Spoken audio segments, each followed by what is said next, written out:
Hey guys, I welcome all of you on my YouTube channel हमारा झारखंड। जैसा कि आप सब देख पा रहे होंगे। और कैसे हो आप लोग, पढ़ाई वढ़ाई कैसे चल रही है? आज जो हम लेक्चर लेके आए हैं, चूंकि बहुत लोग हर समय खोटा खोटा खोटा, मैं देख रहा हूँ कमेंट्स में हर जगह मुझे खोटा ही देखने को मिल रहा है। देखो, मैंने टेलीग्राम में मैसेज करके आप लोग को बताया था कि थोड़ा पेशेंस रखो। अच्छे कंटेंट को डिज़ाइन करने में थोड़ा वक्त लगता है, और अगर वक्त दोगे तो क्वालिटी कंटेंट भी मिलेगा और आपको हम अच्छे से बेहतर समझा भी पाएंगे। क्योंकि खोटा एक ऐसा लैंग्वेज पेपर है ना जिस पे पकड़ आपको सब तरह से बनानी है।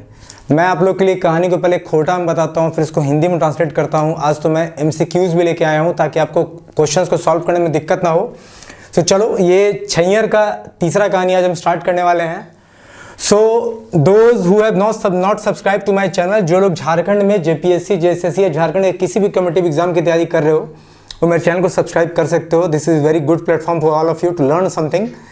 और जो लोग इसके अलावा जनरल कंपटीशन की तैयारी कर रहे हो, जो लोग SSC CGL CHSL RRB NTPC excise किसी भी एग्जाम की तैयारी कर रहे हो, आपके लिए ये चैनल एक अच्छा प्लेटफॉर्म साबित होगा। आप लोग सब्सक्राइब कर लो चैनल को, और जो लोग टेलीग्राम को भी नहीं ज्वाइन किया आप उसको ज्वाइन कर लेना, ठीक है। And this is me your mentor and guide. I will be coaching you throughout whole your journey, ताकि आपकी तैयारी बहुत अच्छे से हो सके और आप एग्जाम को क्रैक कर लो। चलिए, विदाउट वेस्टिंग इन टाइम हम आगे बढ़ते हैं और देखते हैं। देखो, आ गया आपका छैयर, ठीक है। आज हम खोटा में मैंने आपको 2 स्टोरी दे रखी थी। पहली स्टोरी कौन सी थी?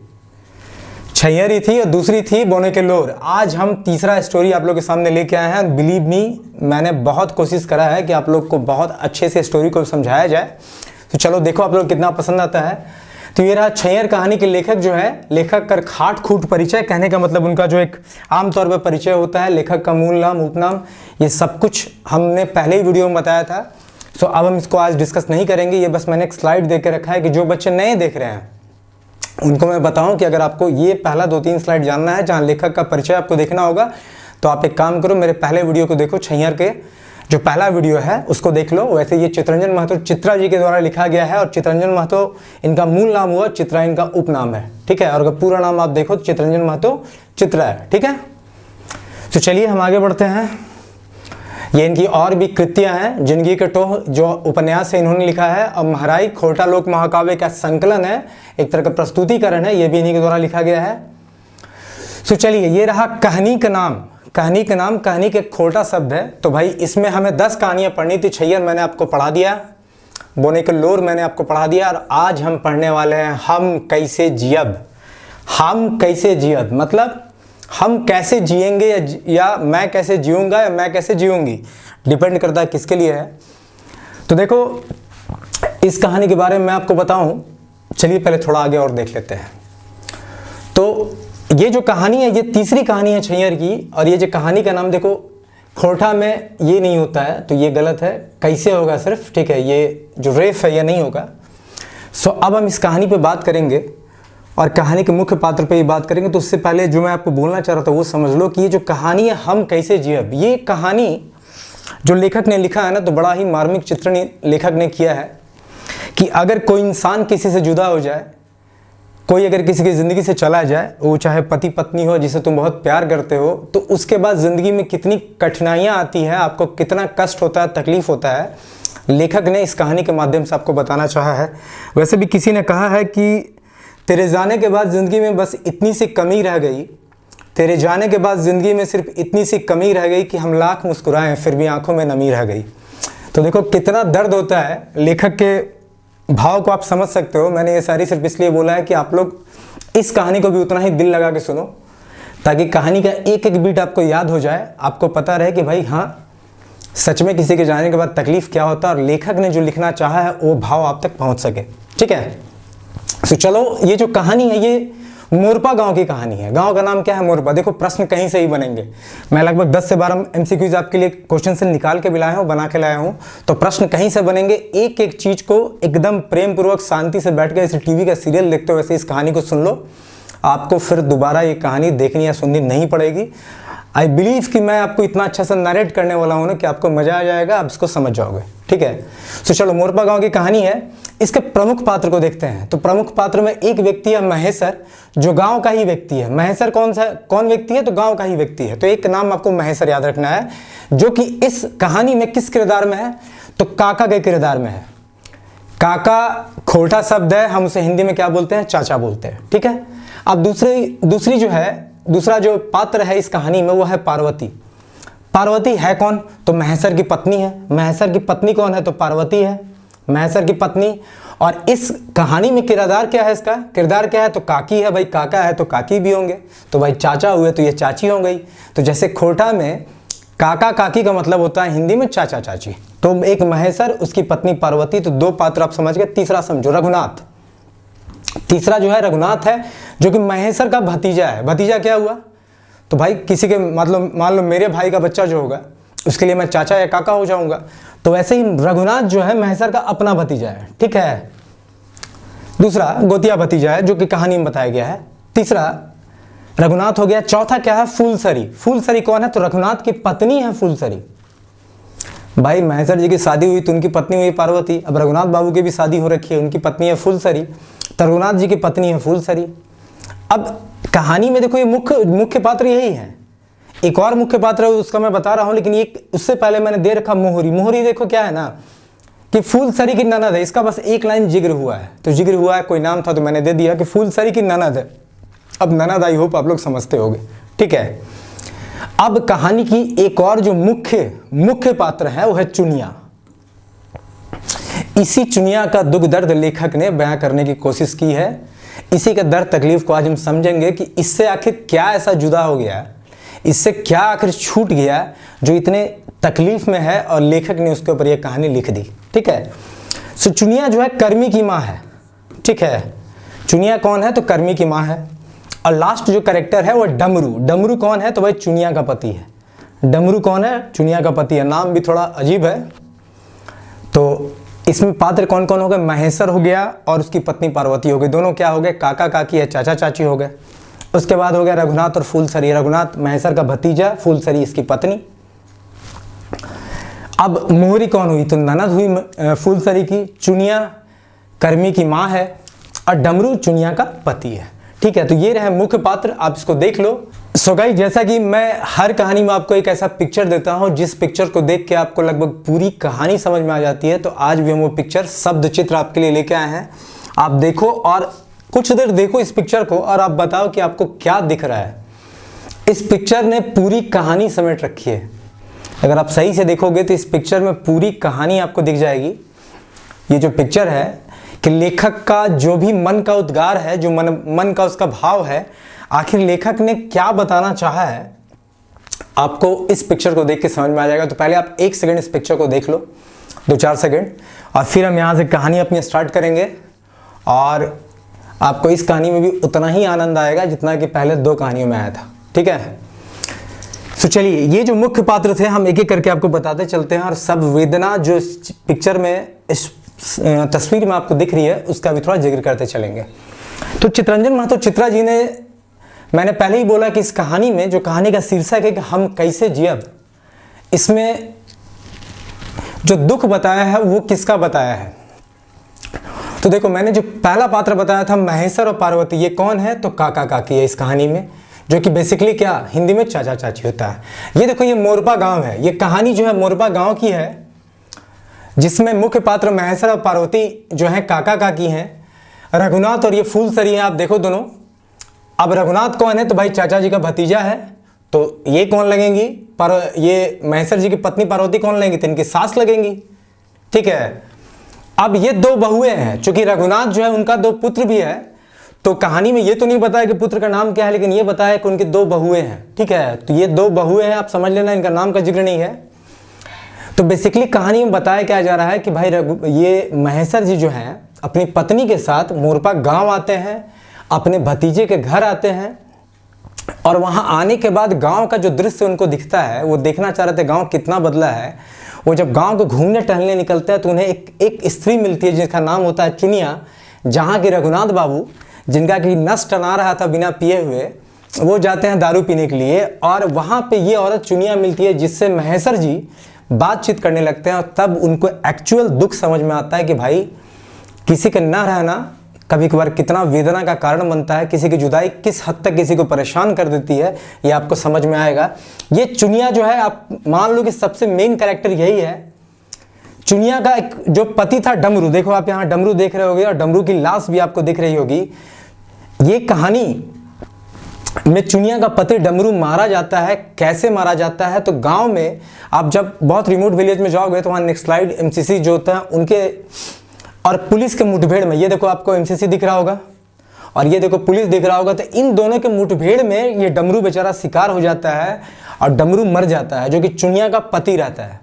अब किसी का पति अगर मर जाए तो उस पत्नी पे, और अगर बहुत कम समय मर जाए अल्प आयु में, तो उस पत्नी पे अकेले ज़िंदगी कैसे काटा जाए, कितनी तरह की दिक्कतें उसे झेलनी पड़ती है, खाने को, पीने को, रहने को, समाज के ताने, बच्चों को अच्छे से पढ़ाई नहीं कर पाता है और अलग प्रकार की मतलब जो भी समस्याएं होती है, लेखक ने सारे चीज़ बताए हैं। तो हम कहानी में एक करके बात करेंगे। अभी आप बस समझ लो कि चुनिया जो है उसका पति डमरू है, जो कि एमसीसी और पुलिस के मुठभेड़ में मारा जाता है और महेश्वर अपनी पत्नी पार्वती के साथ मुरबा गांव को देखने आते हैं, भतीजे से मिलने आते हैं। और जब इनका भतीजा दारू पीने के लिए चुनिया के यहाँ जाता है तो वो चुनिया से बात करते हैं और तब उनको पता चलता है कि हाँ, एमसीसी का प्रकोप इस गांव में ज़्यादा है और पुलिस और एमसीसी के मुठभेड़ में ये जो स्त्री है चुनिया, इसका पति मारा जाता है। इस चुनिया के 2 बच्चे रहते हैं, 3 बच्चे रहते हैं, एक छोटा सा बेटा रहता है और 2 बेटी रहती हैं। ये किस तरह से अपने बाल बच्चों का पोषण पालन करती है, ये शराब बेचती है, महुआ दारू बेचती है, कभी दतवन बेचती है और अपना ज़िंदगी का निर्वाह करती है। तो ये पूरा कहानी जो मैंने प्लॉट आपको बता दिया इसी पे घूमेगा। हम बस एक बार आपको प्लॉट और नरेट करते हैं ताकि कहानी आपको हमेशा याद रहे कि महेश्वर पार्वती के साथ मोरपा विलेज, मोरपा गांव आता है। किसके यहाँ? तो रघुनाथ और फूलसरी, जो कि भतीजा है, उसकी पत्नी है, इसकी 2 बहुएं भी हैं। उस गांव में एमसीसी और पुलिस के मुठभेड़ में ये चुनिया जो है, एक स्त्री है, उसका पति डमरू मारा जाता है। अब यही डमरू के मर जाने से चुनिया की जिंदगी में क्या क्या तूफान उठते हैं, कितना दर्द उसको मिलता है जब किसी का पति मर जाए, जब औरत विधवा हो जाती है, जब उसका पति नहीं रहता उसके पास, तो उसकी ज़िंदगी में किस प्रकार के कष्ट आते हैं। लेखक ने इसी बात को बयान किया है और इसी पे ये कहानी आधारित है। ये अपना जीवन पोषण पालन करने के लिए कभी दतवन बेचती है, कभी जंगल से पत्ते तोड़ के बेचती है। उसकी बेटी जो है बकरी चराती है, देखिए आपको दिख रहा होगा, छेरू पटरी चरा रही है। और ये कभी कभार दारू चुहा के, जो महुआ दारू होता है चुहा के बनता है, आपको अगर वो टर्म नहीं पता तो आप याद रखना बस।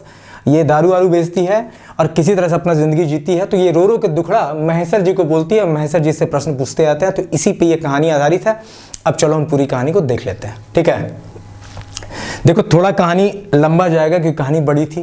पहले मैं आपको खोटा में बताने वाला हूँ, फिर हिंदी में बताने वाला हूँ, फिर एमसीक्यूज कराने वाला हूँ। तो कहानी थोड़ी बड़ी होगी, आप पेशेंस से सुनो कि कहानी को अगर आप अच्छे से नहीं सुनोगे तो आप इसके प्रश्न को नहीं कर पाओगे, ठीक है। तो चलिए कहानी का विषय क्या रहा, जो मैंने अभी तक बताता रहा हूँ, बस हम पढ़ते हैं इसको। कि इस कहानी में लेखक ने गांव में उग्रवाद की समस्या को दर्शाया है कि गांव में उग्रवाद की समस्या थी, एमसीसी और पुलिस के बीच में मुठभेड़ हुआ करता था। इसके अलावा जिसके वजह से वहाँ के लोग पुलिस और एमसीसी के बीच बहुत सारी परेशानियों को उठाते हैं, या कहें तो कुछ लोग को असहनीय वेदना झेलना पड़ता है और उस दर्द से, तकलीफ से निकल पाना सबके लिए संभव नहीं हो पाता। जैसे कि मैंने बताया कि कहानी में क्या होगा कि चुनिया का पति डमरू जो है पुलिस और एमसीसी के मुठभेड़ में मारा जाएगा। तो चुनिया के लिए ये एक तरह का ऐसा दुख है जिसका कोई निवारण, जो इसका कोई इलाज नहीं है। देखो बहुत लोग ना, जब आप एग्ज़ाम की तैयारी करते हो ना, तो बहुत लोग बोलता है कि मुझे बहुत दुख हुआ कि मुझे खाना कम मिला, मैं अच्छे से पढ़ नहीं पाया, अच्छी जगह पर रह नहीं पाया, मुझे पैदल आना जाना पड़ता था। तो देखो मैं आपको एक चीज़ बता रहा हूँ, आप याद रखना, दुख और संघर्ष में फ़र्क होता है। अगर आपको बुक्स कम मिले, आपको खाना कम मिला, अगर आप टूटी हुई छत के नीचे रहे, आपने पढ़ाई किया, तो ये आपका संघर्ष है। तो ये संघर्ष है। तो दुख क्या है? तो दुख, देखो दुख क्या होता है, देखो दुख क्या होता है ना, ये किसी अपने का बिछड़ जाना, कोई ऐसा चीज़ जिसकी कोई क्षतिपूर्ति, कोई इसकी पूर्ति कर ना सके। जैसे एक माँ का उसके बेटे से जुदा हो जाना। अगर किसी का जवान बेटा मर जाता है तो उसके माँ बाप के लिए दुख है, क्योंकि कोई दूसरी खुशी उसके बेटे की जिंदगी को लौटा नहीं सकती और उसका माँ बाप का दुख दर्द कम नहीं हो सकता है। इस चुनिया के लिए उसके पति का मर जाना दुख है। किसी पति का पत्नी के लिए या पत्नी का पति के लिए मर जाना ये दुख है। क्यों? क्योंकि वो लौट के नहीं आ सकता है। तो जिस चीज की पूर्ति कोई नहीं कर सकता ना, उसे आप दुख कहते हो। और बाकी आम जिंदगी में मेरे पास पैसे कम है, कपड़े पहनने को कम है, गाड़ी नहीं है, मैं खराब मकान में रहा हूँ, थोड़ा कम खाना खाएं, ये सब संघर्ष है। जिंदगी में संघर्ष ही आदमी को सफलता तक ले जाता है, तो आप याद रखना। ऐसी एक महिला चुनिया की कहानी है। ये जो कहानी है, ऐसी एक महिला चुनिया की कहानी है जो पुलिस और एमसीसी के बीच की पीस कर रह गई है। पीस कर रह गई है कि नहीं होगा, पीस कर रह गई है, और किसी तरह से अपने जिंदगी और परिवार को चलाने का कोशिश करती है। लेखक ने किसी प्रकार का समाधान नहीं बताया। देखो, गांव में उग्रवाद की समस्या है, पुलिस और एनसीसी का लड़ाई है, इसके बीच में गांव वाले पिस रहे हैं, तो ठीक है। तो लेखक ने इसका तो जिक्र किया है, इसके बारे में बताया तो है, लेकिन उग्रवाद से कैसे निपटा जाए इस विषय में लेखक ने कुछ नहीं बोला। तो ये एक लाइन याद रखना, ये एक ऑब्जेक्टिव का क्वेश्चन बनता है कि क्या चित्तरंजन महतो चित्रा जी ने कहानी हम कैसे जियब में उग्रवाद की समस्या को दूर करने का उपाय बताया? नहीं बताया। तो अब हम चलते हैं, खोटा पढ़ते हैं, थोड़ा जल्दी ही कोशिश करेंगे क्योंकि कहानी बड़ी है, बाद में हम हिंदी में इसको अच्छे से बताएंगे। अभी तो हम पढ़ते चलते हैं। तो आइए अब हम देखते हैं कहानी खोटा में, ठीक है। तो चलो स्टार्ट करते हैं। महेश्वर और पार्वती 10-15 दिन खातिर हित कुटुंब से मिले जुले भेंट मुलाकात करेले निकलल रहत कि महेश्वर और उसकी जो पत्नी पार्वती है वो 10-15 दिन के लिए हित कुटुंब मतलब क्या होता है, सगे संबंधी से मिलने के लिए, भेंट मुलाकात करने के लिए निकले थे, ठीक है। दिने एगो गांव पुरवल बादे मुंह अंधरा पहुंचला मुरपा कि भाई दिन में सुबह में वो कोई दूसरे गांव गए थे और शाम को जब मुंह अंधेरा हुआ, मुंह अंधेरा कहने का मतलब है आपका कि जब संध्या का समय होता है, जब हल्का अंधेरा होता है, ठीक है, मतलब बहुत ज्यादा अंधेरा नहीं है कुछ, लेकिन इतना अंधेरा है कि आप सही से किसी का शक्ल नहीं पहचान सकते हो। तो जब संध्या का बेला जो होता है उसे आप मुंह अंधेरा समझो। तो शाम को कहाँ पहुंचला मुरपा। अच्छा, गांव का नाम मोरपा नहीं है, मुरपा है, ठीक है। मैंने यहाँ ये मुरपा होगा, ठीक है, आप लोग देख लेना इसको, ये मुरपा होगा, ये नहीं होगा, ठीक है। गांव का नाम क्या है? मुरपा है। ये लिखने में मिस्टेक है, इसको देख लेना। अच्छा, फिर देखो, मुरपाज ओकर महेश्वर कर गोतिया भतीजा सब रहे हलथी, महेश्वर बिहा दाने एक दू झिक आयल गेल रहे। कह रहा कि मुरपा जो गांव था, महेश्वर चूंकि वहीं का था, वो शुरू से बाहर रह लिया था, बाहर ही शादी ब्याह कर लिया, तो बहुत दिन बाद आया था। तो वही बोल रहा है कि मुरपा में उसके महेश्वर के गोतिया भतीजा सब रहते थे। महेश्वर ब्याह दाने एक दू झिक आयल गेल रहे, मतलब ब्याह शादी ब्याह के समय एक दो बार आया गया था, लेकिन महेश्वर का गोतिया भतीजा लोग सब वहीं रहता था। अब देखो कि महेश्वर ब्याह दाने एक दू झिक आयल गेल रहे, मुद्दा पार्वती कंधियो ई इलंका माने इलाका नहीं आयल रही। देखो, महेश्वर तो शादी ब्याह के सिलसिले में एक दो बार गांव आया गया था, लेकिन उसकी जो पत्नी थी पार्वती वो कभी भी इस इलाके में नहीं आई थी, ठीक है, नहीं आई थी। अब देखो, महेश्वर का टैक्सी गाड़ी जैसी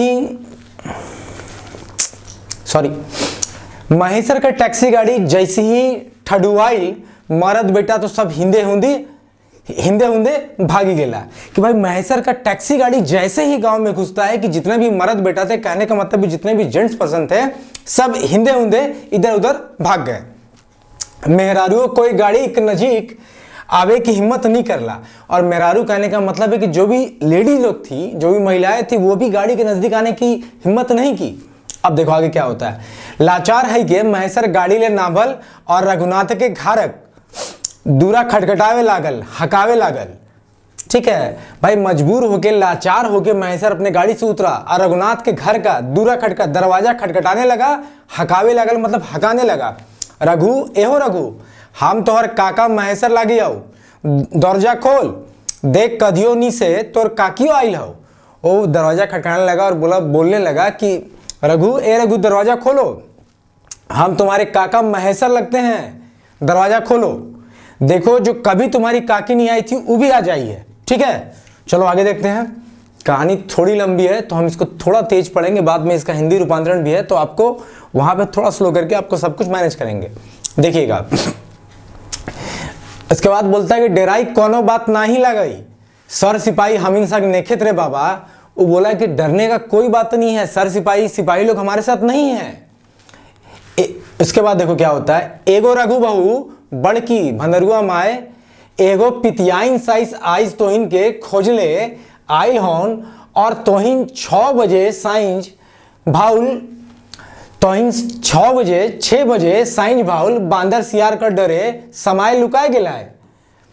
पार्वती हकाउलिक। अब जो महेश्वर की पत्नी है वो बोलती है कि एगो रघु बहू। देखो गांव में क्या होता है, किसी भी औरत को बुलाना है तो उसके पति के नाम से बुलाया जाता है।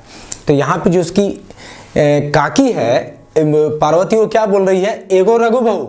वो रघु की पत्नी को बोल रही है कि रघु बहू, जो कि बड़ी थी, भंदरुआ माई, कोई उसमें से उनका बच्चा होगा जिसका नाम भंदरू होगा, तो इसीलिए बोले कि भंदरू की माँ, रघु की पत्नी या भंदरू की माँ, एगो पितियाइन सास आइस तो इनके खोजले आइल हन।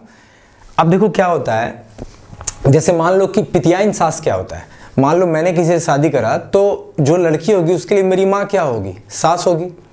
लेकिन अगर मेरी जो चाची होगी वो क्या होगी, वो पितियाइन सास होगी। ठीक है, मतलब कजन में जो होता है, ठीक है, वो समझना कि मेरी माँ सास होगी लेकिन मेरी चाची क्या होगी, उसकी पितियाइन सास होगी। तो वही बोली कि भाई पितियाइन सास आई है और तुम लोग 6 बजे ही भालू सियार के डर से लुका छिपा गए हो। पार्वती बोली। हकाई मतलब बोलना। बड़ी देर में आवधा चीनी के रघु कर बहू बाहर बरल थी। बहुत देर के बाद उसका आवाज को पहचान के रघु की पत्नी बाहर आई। देखल थी, चिन्हल थी, ओकर गोतिया घर एक छोट काका काकी लागत थी। देखने के बाद जब उसको पहचानी तो उसको समझ में आया कि तो हमारे गोतिया परिवार में जो काका काकी लगते हैं वही लोग आए हैं। आगे देखो, निडर है के दुईको के आंगन घर ढुकावल थीन रघु बहू आर ओकर पतौ सब। देखो क्या हुआ कि जब जान गए कि हमारे काका काकी लगते हैं तो रघु की पत्नी और उसकी पतौ, मतलब क्या, रघु की जो बाल बच्चे थे उनकी जो पत्नियां थी उसकी पतौ हुई ना, तो पतौ और सास मतलब तीनों लोग मिलके उन लोग को आंगन में ढुकाना मतलब कि प्रवेश कराया। ठीक है, उसके बाद देखो क्या होता है, पुरखा आइल हथिन सेले झपाझप तीनों सास पतौ गोड़ लागल थीन, महेश्वर और पार्वती के लोटा पानी दिलथिन। अब देखो 3 लोग कैसे हुए, तो रघु की पत्नी हो गई एक, और रघु और उसकी पत्नी जो भी थी इन दोनों के 2 बाल बच्चे थे, इसलिए इनके 2 जो है 2 पतोह थी। ठीक है, क्या बोलते हो, गांव में पतोह ही बोलते हैं। अगर तुम्हारे बेटे की जो पत्नी होगी तुम्हारे लिए क्या हुई, तो उसकी उसको पतोह बोलते हैं गांव में। तो सास और पतोह तीनों लोग मिलके फटाफट पैर छुआ और लोग को 1 लोटा पानी दिया। जैसे गांव में जाओगे ना किसी को तो स्वागत करने के लिए क्या कहते हैं कि 1 लोटा पानी देते हैं। अब देखो, गोड़ हाथ धोई के बैठला महेश्वर और पार्वती। गोड़ हाथ दोनों धोने के बाद बैठे महेश्वर और पार्वती। रघु के बहू खातिर तो ओकर काका काकी एखन महादेव और पार्वती जैसन भगवान खड़ा है गए रहथिन। भाई रघु की पत्नी के लिए तो मानो कि जैसे ये जो काका काकी है ना वो भगवान शंकर और पार्वती का रूप जैसा था। ठीक है, ये मतलब कि अगर तुम किसी घर में मतलब घर में जाओगे, बड़े बुजुर्ग आते हैं ना तो उस तरह का आदर दिया जाता है। तो यहाँ पे लेखक ने क्या किया है ना कि उनके काका काकी की तुलना महादेव और पार्वती से किया है। ठीक है, जगर कहियो छाहिरकर आसरा नहीं रही, आगे देखना, जगर कहियो छाहिरकर आसरा न रही ओकर गोड़ पहुंचले गेल रही। अब देखो, ये लोग कभी उम्मीद नहीं किया था कि काका काकी इतने दिन बाद गांव को लौटेंगे और उन लोग लौट आए। ठीक है, तो यही बात लेखक यहाँ कहना चाह रहा है। वो आदमी जकर मान सम्मान घार ले डेग ना दिल हूँ, जग दुनिया आहे रहे मिल है चाहे जे कारण है वही धन बल व विद्या उ यदि कोनो साधारण परिचित परिवारे अचक्के पहुंची जाऊ, जगर पहिल से पूरा परिचय रहे तो भगवान कर अचक्के दर्शन ले कमनी बुझल जाए। ये देखो, ये बोल रहा है कि वैसा इंसान जिसका मान मर्यादा इज्जत हो, जो समाज में रहा हो, चाहे इज्जत जिस वजह से भी हो, धन बल विद्या किसी के भी कारण से हो, वो अगर किसी साधारण परिचित घर पहुंच जाता है ना, समझो एक बड़ा रईस आदमी जिसका बहुत इज्जत है, किसी छोटे आदमी घर पहुंच जाए तो वो तो भाई भगवान के दर्शन के बराबर है। तो यही बात यहाँ लेखक ने कहा है कि तो भगवान कर अचक्के दर्शन ले कम नहीं बुझल जाए। तो उसका जो दर्शन है ना वो भगवान से कम नहीं समझा जाता है। ऐसे ने खुशी कर मौका रही रघुनाथ के परिवार। ऐसा ही खुशी का मौका था रघुनाथ के परिवार में जब काका काकी महेश्वर और पार्वती उनके घर आए थे। आगे देखो, रघु बहू खुश रही ओकर घर आंगनाज भगवान और भगवती पहुंचल हथी बिन हकावले, उतने ओकर मन चिंता बढ़ लाए। देखो, रघु की पत्नी, रघु बहू मतलब रघु की पत्नी, समझना हर बार फूलसरी जो उसकी पत्नी थी, रघु बहू जितनी खुश थी कि उसके आंगन में भगवान और भगवती मतलब काका काकी पहुंचे हैं बिना बुलाए, उतने होकर मने चिंता बढ़ लाए। लेकिन जिस बात की खुशी इतनी थी कि भाई काका काकी आए हैं, उतना ही ज़्यादा उसके मन में दुख भी था, मतलब कि चिंता में डूब भी रही थी। उतना ही होकर मने चिंता बढ़ रहा है, उतना ही उसके मन में चिंता बढ़ रहा था। क्यों? क्योंकि भगवान भगवती रूपे आई काका काकी के का लिखे सेवा करे पार भाई। वो सोच रही थी कि जो भगवान भगवती के रूप में काका काकी आए हैं, आखिर हम उसको किस रूप में का लिखे किस रूप में सेवा कर पाएंगे, इसके मन में चिंता चल रहा था। जबकि सब बेटा छुआ गाड़ी की इजोर देखी के भागी गेला। अब देखो क्या होता है, जब आप गांव में जाओगे ना, लगभग गरीब परिवार जो होता है, वहाँ क्या होता है कि ऐसा नहीं कि 10 दिन 1 महीने का अनाज सब रखा हुआ है। अगर कोई मेहमान आ जाते हैं तो शहर में क्या होता है, हम तुरंत दुकान गए, स्टोर से सामान खरीदें, उनके लिए कुछ अच्छा खाना वाना बना दिया, खिला दिया। लेकिन गांव में ऐसा नहीं होता है। और जो भी मर्द थे, जो भी जेंट्स लोग थे, वो तो गाड़ी को देख के भाग गए थे। तो भाई अब इनका सेवा सत्कार कौन करेगा, क्योंकि वहाँ उस समय घर में कौन था भाई, तो सास और 2 पतोह थी उनकी, और इधर काका काकी पहुँच गए थे। अब देखो कैसे हम काका काकी कर आओ भगत करे पारी, किस तरह हम आओ भगत मतलब क्या होता है, सेवा सत्कार कर पाएंगे। इस चिंता वो डूबे लगी, इस चिंता में वो डूबने लगी। तखने पार्वती ओकर काकी कही उठ लई। उसी समय उसकी पार्वती जो काकी थी वो कहने लगी, बहू तोरो कौनो चिंता फिक्र करे के दरकार ने खाओ। बहू मतलब रघु की पत्नी को बोली कि तुमको कोई भी चिंता फिक्र करने का दरकार नहीं है। क्यों? एखने हम इन खाक डाले तोरे ननद मोहरी ही आले खाए पी के आवे लागल हो। देखो जो लोग शाम को आए थे तो ये बोल रहे हैं कि तुम्हारी जो ननद मोहरी है ना, देखो इनाम आ गया, मोहरी जो है उनके यहाँ से हम लोग अभी खा पी के आए, तो तुमको अभी किसी प्रकार का चिंता करने का जरूरत नहीं है। ठीक है, चलो आगे देखो। आओ जे खियाओबे, यहाँ बे छूट गया है, आओ जो खियाओबे पियाबे बिहान अनुगूते, काहे कि हामिन के और एगो जगह काइल के पुरावे के है और फिर अंते जाके है। ये बोला कि अब जो भी खिलाना पिलाना है, खियावे पियावे, वो बिहान अनुगुते मतलब सुबह का समय। ठीक है, अब सुबह में जो खिलाना पिलाना खिलाना, क्योंकि फिर हम लोग कल सुबह एक जगह जाना है, फिर लौट के आना है। ठीक है, रघुनाथे के बहू पार्वती के बातें विश्वास करी के थिराई। अब जो रघुनाथ बहू थी, कहने का मतलब जो रघुनाथ की पत्नी थी, वो इस बात को सुनी तो उसको थोड़ा स्थिर हुई कि चलो मान लो लोग खा पी के आए तो बहुत ज़्यादा मेहनत नहीं करना पड़ेगा, या फिर बहुत ज़्यादा सेवा सत्कार की जरूरत नहीं है। और जब पार्वती मतलब महेश्वर की पत्नी काकी ने ही खुद बोल दिया तो थोड़ा वो स्थिर हो गई। मगर सादा माठा खाए के तो बनबे के रही, लेकिन सादा माठा था वो तो खाना ही पड़ेगा। बड़की पुतहु होगा, ठीक है, बड़की पुतहु के हकाए के रघु के बहू फुलसरी कहलाई। अब जो रघु की पत्नी थी वो अपनी बड़ी पतोह को, ठीक है, उसके मान लो दो बच्चे थे तो बड़ा छोटा होगा, तो जो बड़े बेटे की पत्नी थी मतलब बड़की पतोह, उसको हकाई मतलब बुला के रघु बहू फुलसरी कहलाई। और फुलसरी जो है उसको कहती है कि बेटी काका ससुर तो काय झिक आयल गेल हथ, कि काका ससुर तो कितने बार आए गए हैं, मगर काकी सास कर ई पहिल आना लगइन, लेकिन काकी सास पहली बार आई हैं। काजन फैरो कहियो इतने दूर आवे पारत, फिर कभी इतना दूर आ पाएगी नहीं आ पाएगी, सेल काका काकी के खियावइन, इसलिए काका काकी को खिलाओ। एखिन कर गाड़ीन और 2 लोग आहत ओखिनों के भाई जाके चाहिए। ये बोले कि इन लोगों को खिलाओ, जो भी ये सादा माटा खिलाओ, और इनके गाड़ी में 2 लोग और उनको ही भेज दो। सब आपन आपन कामे लागला। फुरसहित पावल महेश्वर पार्वती तो अपनों ले बूढ़ी पतौ संग घार कर सर समाचार बोले लागल, सुने लागल। महेश्वर खाटी ले उठल। अभी आप यहाँ तक सुनो। देखो अब सब अपने अपने काम में लग गया, जो भी खिलाने पिलाने कार्यक्रम चल रहा था। इन लोग क्या किया, पार्वती उसके जो बड़ी पतोह थी, रघु थी, सास, सब लोग मिल के आपस में घर समाचार का बातचीत करने लगा, सुनने लगा। इतने में क्या हुआ कि महेश्वर खाटी ले उठल। महेश्वर जो था वो खटिया से उठा। देखो आप गांव में जाओगे ना किसी घर में, तो वहाँ खटिया मछिया यही सब मिलेगा। खटिया क्या होता है आप देखोगे, मतलब सोने वाला जो बेड होता है, लेकिन रस्सी से वो बिना हुआ होता है। कहने का मतलब कि वो रस्सी से बना हुआ होता है जिस पे आप सोते हो। अब देखो महेश्वर जो है खटिया से उठा, दरवाजा खोली, बाहर निकलने रहे कि होकर भतीजा रघुनाथ भेटाई। अब दरवाजा खोल के बाहर ही निकला था कि उसका भतीजा रघुनाथ भेटाई। जन में बोल रहा तू गोड़ घुई के गोड़ लागलई रघुनाथ।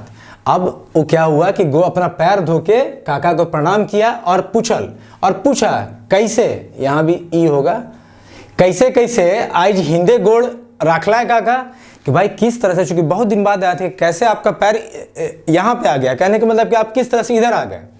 का कहियो, अब महेश्वर जवाब देता है कि का कहियो घुरे हेले बहराइल ही तोर काकी संगे हित कुटुम कर घार दूरा देखे के मन में लग।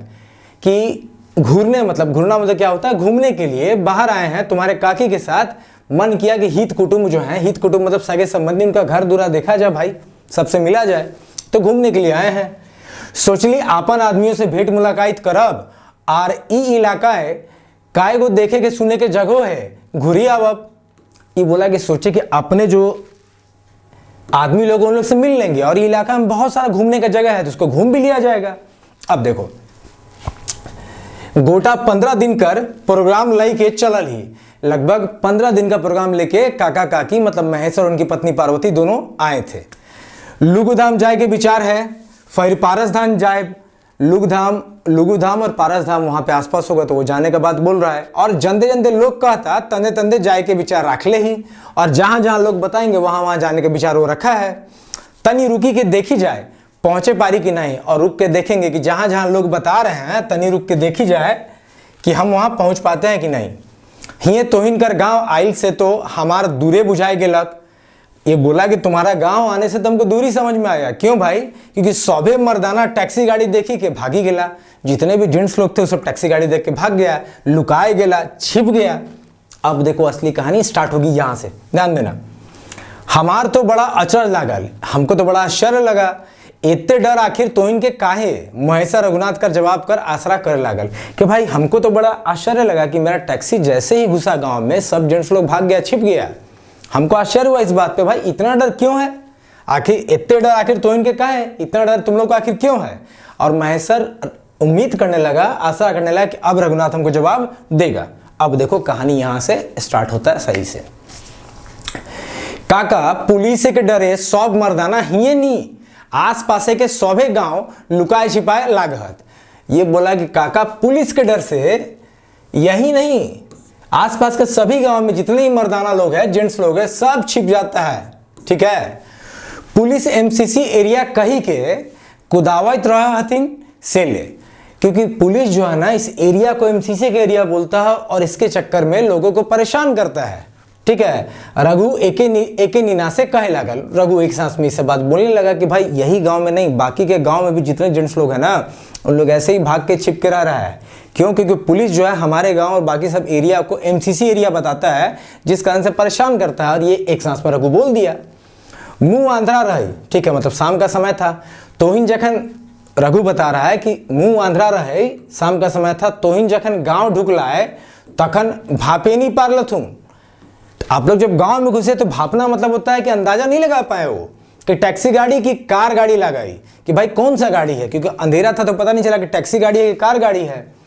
कार गाड़ी मारुति गाड़ी देखने डर भय नहीं लगा है भाई, टैक्सी गाड़ी और कार गाड़ी से उनको डर भय नहीं लगता है मगुर। लेकिन पुलिस गाड़ी देखल ही भवा चमके लागल है, कम रहत तखन बोने झारे लुकाए जाहत। ये बोला, लेकिन जैसे ही पुलिस का गाड़ी देखते हैं तो इसे नहीं होता, आंख में चमक आ जाता। भाव चमकना मतलब क्या होता है कि एक तरह का, उसको क्या बोलते हो आप लोग, कि मतलब कोई चीज से सतर्क हो जाना। हाँ, सतर्क हो जाते हैं। ठीक है, अगर ये कम संख्या में रहते हैं तब तो बौने झारे मतलब जंगल झाड़ में छिप जाते हैं, बेसी रहले पुलिस से मुठभेड़ करे लागत। और अगर ज्यादा रहने से क्या होता है कि पुलिस से इनका झगड़ा झंझट चालू हो जाता है। एखन हिया मर्दाना कम रहत सेले हिंदे हुंदे लुकाए छिपाए के हथुन। अभी यहाँ मर्दाना कम है, जेंट्स कम है गांव में, इसलिए लोग लुका छिपा के है। जानले कि दुश्मन कर गाड़ी नी लागई, गते गते सब घर बथुन। कि भाई देखो अभी तो तुम लोग दुश्मन समझा उन लोग, जैसे ही गाड़ी घुसा पुलिस से गाड़ी समझा, चाहे जो समझ के भाग गया, लेकिन जैसे समझेंगे कि तुम लोग दुश्मन नहीं हो, धीरे धीरे घर से बाहर आएगा। अब देखो रघु काका के सब रिपोर्ट दिए लागल। अब रघु जो था ये सब काका को रिपोर्ट देने लगा, बताने लगा। रघु कहे लागल, काजे कहियो और काजे सुनइयो, ई इलाका का दुख दौरान ई एमसीसी और पुलिस कर झगड़ा में हम गरीब सब पिसाए लागल हो। ठीक है, ये बोला कि हम आपको क्या बताएं और क्या सुनाएं, ये जो इलाका है इसका दुख दर्द आपको हम क्या बताएं। यहाँ एमसीसी और पुलिस के झगड़ा में हम सब गरीब लोग पिसा रहे हैं। बाजार शहर ले घर बन झाड़ झकांड में शांति और सुख खातिर बपौती घर दूरा छोड़ी के वसला खेती बाड़ी। फिर से देखो, बाजार शहर ले घूर बोन झाड़ झकांड में शांति और सुख खातिर बपौती घर दूरा छोड़ी के, ये बोल रहा है कि बाजार शहर को छोड़कर, ठीक है, ये जंगल झाड़ में शांति और सुख के खातिर बाप दादा का जो घर दूरा उसको छोड़ के यहाँ बसे कि खेती बाड़ी करेंगे, कांड कारोबार करेंगे और जिएंगे, ठीक है, करी के जिए खोजला। मतलब ये सोचे कि शहर को छोड़ देते हैं, गांव में जो भी वहाँ पे अच्छे से रहते हैं, खेती बाड़ी करेंगे, कांड कारोबार करेंगे और जिएंगे। मगर हियाँ जे हालाकाइन हेवे लागल है से तो हियाँ के रवैये और जाने लागला। ये बोला लेकिन हालाकाइन मतलब क्या होता है, परेशान, कि लेकिन जितना परेशान हो रहा है यहाँ तो रहने वाले लोग ही जान रहे हैं। अब देखो क्या हुआ कि रघु तनी चुप भाई गई। अब रघु क्या हुआ, थोड़ा चुप हुआ।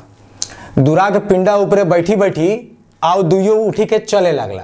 देखो उन लोग कहाँ बात कर रहा था, दूरा के पिंडा मतलब क्या होता है, घर के बाहर में देखना बहुत सारा लोग ऊँट बना देता है, मतलब ठीक है, ऐसा स्क्वायर शेप का, चाहे बैठने का जो जगह होता है उसे पिंडा बोलते हैं, ठीक है। तो वहाँ पे बैठे बैठे उसके बाद दोनों उठा, वहाँ से उठ के चलने लगा, क्योंकि सारा बात लोग वहीं बैठ के कर रहा था, क्योंकि जस्ट महेश्वर खाटी से उठा था और जैसे ही घर के बाहर निकला तो उसको रघुनाथ मिल गया था। अब देखो एखन तक रघु पीले नहीं रहे, इस समय तक रघु पिया नहीं था। वो महुआ दारू पिए ले छटपटाए लागल। अब रघु मतलब दारू पीता था और महुआ दारू पीने के लिए छटपटाने लगा। रघु सोचल ओकर महेश्वर काका पियत कि नहीं, का से ले गुरुजी काका के चलावल। अब रघु सोचा कि उसके महेश्वर काका पीता है कि नहीं इसको पता नहीं, तो बोला कि चलते हैं, चलाने चला, ठीक है। काका तनी हेठ टोला, बोला कि भाई थोड़ा चलते हैं आगे, टहलते हैं। हेठ टोला के गरीब गुरबा हाल चाल लेबान, थोड़ा चलते हैं, चलते चलते जितने भी गरीब लोग हैं, गरीब गुरबा लोग हैं, उन लोग का थोड़ा हाल चाल लेते हैं, अभी बहुत दिन बाद आए हैं। मतलब रघु सोच बारी ई नहीं कही पारला कि चल तनी पी पाए के दिन भर के थकानी दूर करी ले। चाचा को बोला कि चलिए थोड़ा टहलते हैं और टोला मोहल्ला में जो भी लोग हैं गरीब गुरबा उनका थोड़ा हाल समाचार लेते हैं, क्योंकि उसको पीने का महुआ दारू मन कर रहा था, भाई पीने वाला था। तो उसको पता भी नहीं था कि काका पीते हैं कि नहीं पीते हैं, तो वो सीधा नहीं बोला, वो बोला कि चलिए टहलते हैं, गरीब गुरबा का हाल चाल लेते हैं। क्योंकि देखो यहाँ पे लिखा हुआ वो सोच बारी ई नहीं कही पारला कि चला तने पी पा के, वो डायरेक्टली नहीं बोल पाए कि चलिए थोड़ा सा दारू वारू पी लेते हैं, अपना जो दिन भर का थकान है उसको दूर कर लेते हैं, ठीक है। तो चलो आगे देखते हैं। काका महेश्वर के काम मालूम कि ओकर रघु भतीजा के नौस टाने लागल है। अब देखो काका जो उसके महेश्वर है उनको क्या पता कि उनका जो भतीजा है भाई एक नंबर का पियक्कड़ है, शाम होते ही पीने का मन करता है, उसका नस टालना कहने का मतलब एक तरह की बेचैनी हो जाना। जो लोग नशा करते हैं, those who are very addicted, चाहे उनको ड्रग्स का हो, ठीक है, चाहे गांजा हो, चाहे शराब हो, जिनको लत लग जाती है, उनको शाम होते ही या जिस समय वो नशा करते हैं, पर्टिकुलरली एट दैट टाइम उनको ऐसा महसूस होने लगता है, अंदर से बेचैनी लगने लगती है कि मुझे नशा चाहिए, वो चाहे किसी प्रकार का हो, ठीक है। तो काका महेश्वर के काम मालूम कि ओकर रघु भतीजा के नस टाने लागल है और वो मौत दारू पिए खातिर जुगाड़ जुगुत में है। उनको नहीं पता है कि भाई जो चलाने के लिए बोला है आगे ये अपना जुगाड़ उगाड़ देखेगा पीने का। चलना महेश्वर रघु कर संगे हेठ टोला बेदिया टोला। तो भाई अब महेश्वर रघु के साथ कहाँ चला, तो जो कम्युनिटी है, टोला है, उसका नाम क्या था, बेदिया टोला चला, ठीक है।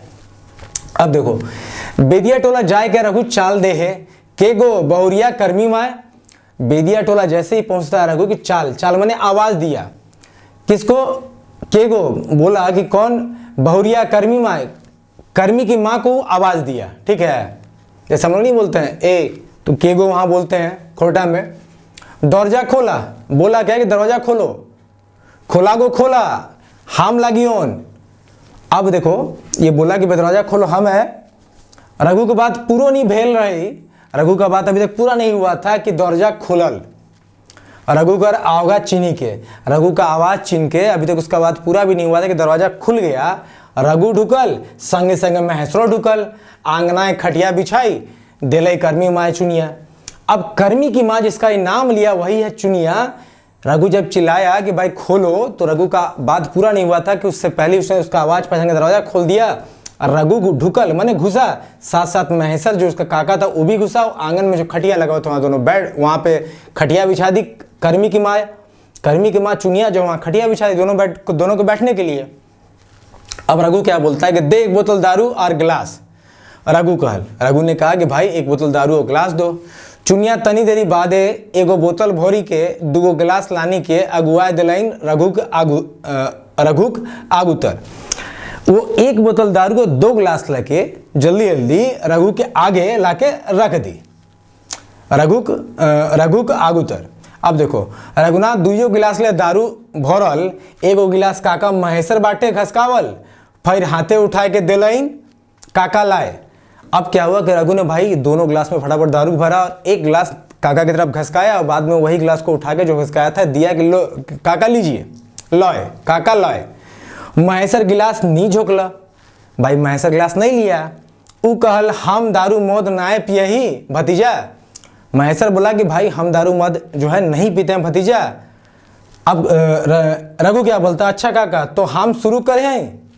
तो महेश्वर बोलता है, अरे रघु बोलता है कि ठीक है तो हम शुरू करते हैं। अब देखो हाँ तो अपन काम पूरा कर, एकर में हम कोनो बाधा विधिन नी देबो। तो यह खा पी कोनो मना नखोन। महेश्वर रघु का लाज शर्म तोड़ल। ठीक है, देखो क्या हुआ कि जब दारू ऑफर किया रघु किसको, महेश्वर को, महेश्वर बोला कि हम दारू मत नहीं पीते हैं, वो गिलास नहीं लिया। तो रघु बोलता है कि तो हम शुरू करें। तो महेश्वर बोलता है कि हाँ ठीक है तो अपन काम पूरा कर, तुम अपना काम पूरा करो, एकर में हम कोनो बाधा विधिन, इसमें हम कोई बाधा विधिन नहीं डालेंगे। तो खा पी कोनो मना नहीं खोन, तुम खाओ पियो कोनो मना ही नहीं है। महेश्वर ऐसा बोल के रघु का जो लाज शर्म था, क्योंकि देखो बैठा था, अब महेश्वर तो उम्र में बड़ा था, उसका काका था, तो उसके सामने पीने में उसको शर्म आता, तो ऐसा बोल के कि नहीं तुम आराम से खाओ पियो, हमको कोई दिक्कत नहीं है, हम कोई तुमको बाधा विधन भी नहीं डालेंगे, कोई तकलीफ भी नहीं देंगे, तुम खाओ पियो। रघु का शर्म तोड़ा ताकि वो अच्छे से खा पी सके। रघु दारू पिए लागल। अब रघु जो दारू पीने लगा, महेश्वर पास ही बैठल चुनिया के देखल, चुनिया महेश्वर के आंख मिलावल। रघु वहां पे कौन थे, आंगन में महेश्वर, रघु और चुनिया बैठी थी। तो वहां पे जब रघु दारू पीने लगा तो महेश्वर चुनिया को देखा और चुनिया भी उसके आंख में आंख मिला के देखी उसको। ठीक है, अब देखो क्या होता है। चुनिया के मुंह कान देखी के महेश्वर कर मने नाना रकम कर सवाल उठे लागल। चुनिया का मुंह कान देख के महेश्वर के मन में नाना मतलब बहुत रकम के, बहुत प्रकार के, नाना रकम मतलब बहुत प्रकार के सवाल उठने लगे। वो प्रश्न पूछे लागे। वो नहीं होता है कि अचानक से पूछने लगता है, आएगो तोर घर का मालिक कहाँ हो, कि आएगो मतलब नहीं बोलते हैं, क्या हो तुम्हारे घर का मालिक कहाँ है। चुनिया कोनो जवाब नहीं दे। चुनिया जो कोई जवाब नहीं दी, गते गते ओकर आंखें के लिए लोर बहराए लागल। अब देखो क्या है कि गते गते ओकर आंख ले लोर बहराई लागल। अब देखो जब पूछता है महेश्वर उससे कि तुम्हारे घर का मालिक कहाँ है, तो चुनिया जो है कोई जवाब नहीं देती है, लेकिन गते गते मतलब धीरे धीरे उसके आंख से लोर मतलब आंसू बहने लगता है। ऊ कोनो बोले खोजे है मगर अपन आंखें के लोर छिपावे के कोर्निश करई थे। वो कुछ बोलना चाहती है लेकिन अपने आंख का जो आंसू भरा उसको भी छिपाने की कोशिश करती है। महेश्वर फिर पूछल तो तुम्हें हमारा सवाल कर कोनो जवाब नहीं दे के लोर ढरकाए दिलाए। तुम हमारा सवाल का कोई जवाब नहीं दी, लेकिन तुम आंसू चुआ दी और चुप रही गेलाई, और तुम चुप रह गई। अब देखो चुनिया बोलती है, बाबा तोहर सवाल कर काजे जवाब देबोन। चुनिया आंखें के लोर पोछले बोलो। ठीक है कि भाई बाबा आपके सवाल का क्या जवाब दे हम। वहां कांसू पूछते पूछती चीज बोली। अब देखना, घरे के मालिक एमसीसी और पुलिस लड़ाई है मतलब मुठभेड़ में मराया गया। घर का जो मालिक था और एमसीसी और पुलिस के मुठभेड़ में मारा गया। देखो मान लो पूछा जा सकता है, ठीक है, कि घरे का मालिक कैसे मरा, तो भाई एमसीसी और पुलिस के मुठभेड़ में मरा। छोटे छोटे खेत बाड़ी है 2-4 गो, करहू नहीं पारी, कोनो लेखे छुआ पुता पोसे लागल ही, कि भाई छोटा छोटा 2-4 गो खेत बाड़ी है लेकिन वो उसमें कर नहीं पाती है, मतलब खेती बाड़ी कर नहीं पाती है। किसी तरह से छुआ पुता को, छुआ मतलब बाल बच्चे को पोसे लगा ली, पोस पाल कर रही है। चुनिया के आँख खेले फिर लोर डर के लागल। चुनिया के आँख में फिर से लोर मतलब आंसू बहने लगा।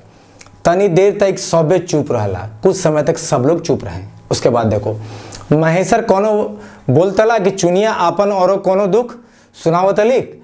रघुनाथ बोली उठल। महेश्वर कुछ बोलता है कि चुनिया अपना कुछ और दुख सुनाती कि रघुनाथ बोल उठा, गुरुजी।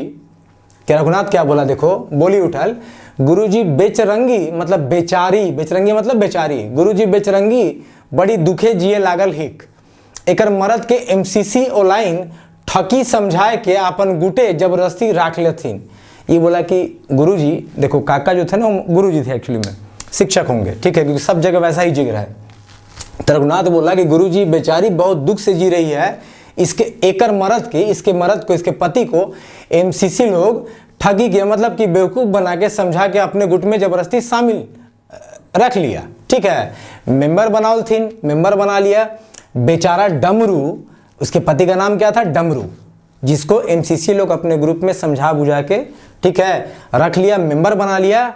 यही बोल रहा है कि बेचारा डमरू बेस होशियार तो नहीं रहे, बहुत ज़्यादा तेज दिमाग का होशियार नहीं था, मगर अपन हिकमत से अपन परिवार वैसे चले हैं। देखो ये बोल रहा है बहुत ज़्यादा होशियार है, समझदार नहीं था, लेकिन अपना हिम्मत से अपना परिवार को वो चलाता था, ठीक है। आगे देखो, एकर ओकर साझा बुझा करी के बेसे खाए पिए, पिए होगा हेलक, पीठ नहीं होगा पिए हेलक। भाई मिलजुल के किस तरह से वो ज़्यादा खा पी लेता था। एमसीसी ऑनलाइन के संग लागी के एकर घारे की दुर्दशा हेल है। भाई एमसीसी लोग के साथ जैसे ही डमरू अटैच हुआ वो मुठभेड़ में मारा गया और इस तरह से इसके घर की ये दुर्दशा हो गई। रघुनाथ बोलते बोलते ठहर गेलक। यही बात कि इसके घर का दुर्दशा ऐसा हो गया क्योंकि एमसीसी लोग के साथ ये इसका जो पति है मिल गया। इतना बात बोलते बोलते वो ठहर गया, तो रुक गया। मौका मिल रही महेश्वर के आगे बात बढ़ावे ले। अब महेश्वर को मौका मिल गया, जब रघुनाथ रुक गया तो महेश्वर आगे बात बढ़ाता है। देखो क्या बात बढ़ाता है। वो पूछलक काय को छुआ आती है कर कि कितना बच्चा है इसका। रघुनाथ के ना कुछो जवाब देते चुनिया बोले लागल हमार 2 गो बेटी और 1 गो बेटा हेक बाबा। रघुनाथ का जब पूछा महेश्वर कि कितना बाल बच्चा है इसका, तो रघुनाथ के कुछ बोलने से पहले, जवाब देने से पहले चुनिया बोली कि भाई हमारे 2 गो बेटी और 1 गो बेटा है बाबा। लड़कियां इन बड़ लागे थी, बेटवा छोट लागे, कि लड़की जो है बड़ी है और बेटा जो है छोटा है। यह 3-4 बछर कर है, मतलब ये 3-4 साल का है जो बच्चा है इसका। एखन तो ये 4 गो जीव पोसे के हमार पर दबाए हाई गेल है। मतलब अभी क्या हुआ कि इसका 2 बेटी और 1 बेटा, और ये खुद है तो 4 लोग है। तो यही बोले कि 4 लोग को, मतलब हमको लेके 4 लोग को पोस के, मतलब कि पोषण पालन जिंदा रहने का हम पे दबाव बन गया है, ठीक है। कौनो लेखे जो मानुष करे परियन से ले कहियो बोने के दातुन, पतोई लेके गांव शहर बाजार जाही, बेची खुची के दूध आना लाना ही। ये बोला किसी तरह से हमको 4 लोग का पेट पालना है, तो हम क्या करते हैं कि भाई हम कभी जंगल का दातून, कभी पतई तोड़ते हैं और गांव शहर में बेचते हैं और दूध आना लाते हैं, ठीक है। यहाँ देखो लिखा है कि कौनो लेखे जो मानुष करे पाए, मतलब बड़ा, ठीक है, किसी तरह से अगर हम बाल बच्चों को बड़ा कर पाए, इसलिए कभी जंगल से दातून तोड़ती है। दातून समझते हो ना, जो क्या कहते हैं, ब्रश की जगह लोग गांव में नॉर्मली यूज करते हैं, सखुआ का, नीम का, वो सब दातून है आपका। कभी पता ही तोड़ते हैं, बाजार जाते हैं, बेचते हैं और लाते हैं, 2 दाना ले आते हैं। छुआ का और अपन पेट पोसही और किसी तरह से बच्चों का और अपना पेट पालते हैं। कहियो जो बुद्धि ज्ञान माए बाप ठीन सीखल ही, ससुरारे जो देखले करले आयल ही, महुआदारी चुआवा ही, 2 पैसा हेवे है। ये बोल रहा है कि कभी कभी जो बुद्धि ज्ञान इसको माए बाप से, इसके माँ बाप से मिला है, सीखी है, और जो ससुराल में देखी है, की है, उसी से महुआ दारू चुआती है। देखो महुआ दारू चुआना मतलब बनाना, इनका प्रोसेस है। अब देखना महुआ का जब दारू बनता है ना, तो एक पतीला के ऊपर एक रखा जाता है और धीरे धीरे ड्रिपिंग जो सिस्टम होता है ना, ड्रिप इरिगेशन सिस्टम देखे हो गया। अब सब छोड़ दो तो आप लोग। तो ये क्या होना कि वो एक से दूसरे में, दूसरे तीसरे में, फाइनल जो होता है ना वो अलग से निकलता है, तो ड्रिप बाय ड्रिप निकलता है। तो वही बोल रहा है कि उस तरह से दारू चुआते हैं। जैसे बूंद को आप जब चुआते हो, गिराते हो, तो बूंद बाय बूंद जो गिरता है ना उसको चुआना बोलते हैं, ठीक है। तो ये बोल रहा है कि उस तरह से महुआ दारू चुआवा ही, 2 पैसा हेवे है और 2 पैसा कमाते हैं। नून तेल जुटावा ही, चुनिया के आँख के लोर एखन थमाए गेल रहे। ये सब बोलते बोलते उसके आंख में जो आंसू था वो थम गया था। किसका? चुनिया का। रघुनाथ तो उठे ले आगे बकाए हेल। रघुनाथ तो भाई अब उठने के लिए आगे बकाया था, मगर महेश्वर के कहल पर कि रह सुने दे बेचारी कर दुख सुख, घरे नहीं अब जाए के। ये बोला कि रुक जाओ, बेचारी का दुख सुख सुनने दो, ठीक है। रघुनाथ घोरी बैठी गेल रहे खटिया ऊपर। अब देखो रघुनाथ उठा था जाने के लिए, जाने के लिए बकाया था तो उठा, लेकिन महेश्वर जब बोला कि रुक जाओ बेचारी का दुख सुख सुनने दो, तो फिर खटिया के ऊपर बैठ गया। महेश्वर फिर पूछ ले चुनिया के बेटियन के स्कूल भेजे हैं कि नहीं, कि बेटी लोग को तुम स्कूल भेजती हो कि नहीं भेजती हो। अब देखो स्कूल का भेजे पर वही बाबा, एगो छौआठी घर ओगरे ही बबुआ के टेका है, खिलावा है, रखा है। बट ये बोलती कि स्कूल हम क्या भेज पाएंगे। एक जो छौआ है, एक जो बेटी है, वो क्या करती है, जो उसका छोटा बच्चा है उसको ओगरही की मतलब घर में रहती है। अगोरना मतलब किसी चीज़ का प्रतीक्षा करना, तो घर में रहती है। उसका जो बबुआ है ना, छोटा बच्चा है, उसको एक जो छौआ है मतलब उसकी एक बेटी जो है अपने बाबू के लिए, छोटा बच्चा था उसके लिए घर में रुकती है, रहती है, उसको पकड़ती है, उसको खिलाती है, उसको रखती है, ठीक है। और जो बड़की छगरी है मतलब बड़की वाली जो है, जो बड़की है मतलब बड़ी बेटी है, छगरी पटरू खसी बकरी जो होता है, दुगो हथी ओखिन के चरवे बजुए में रही जा है।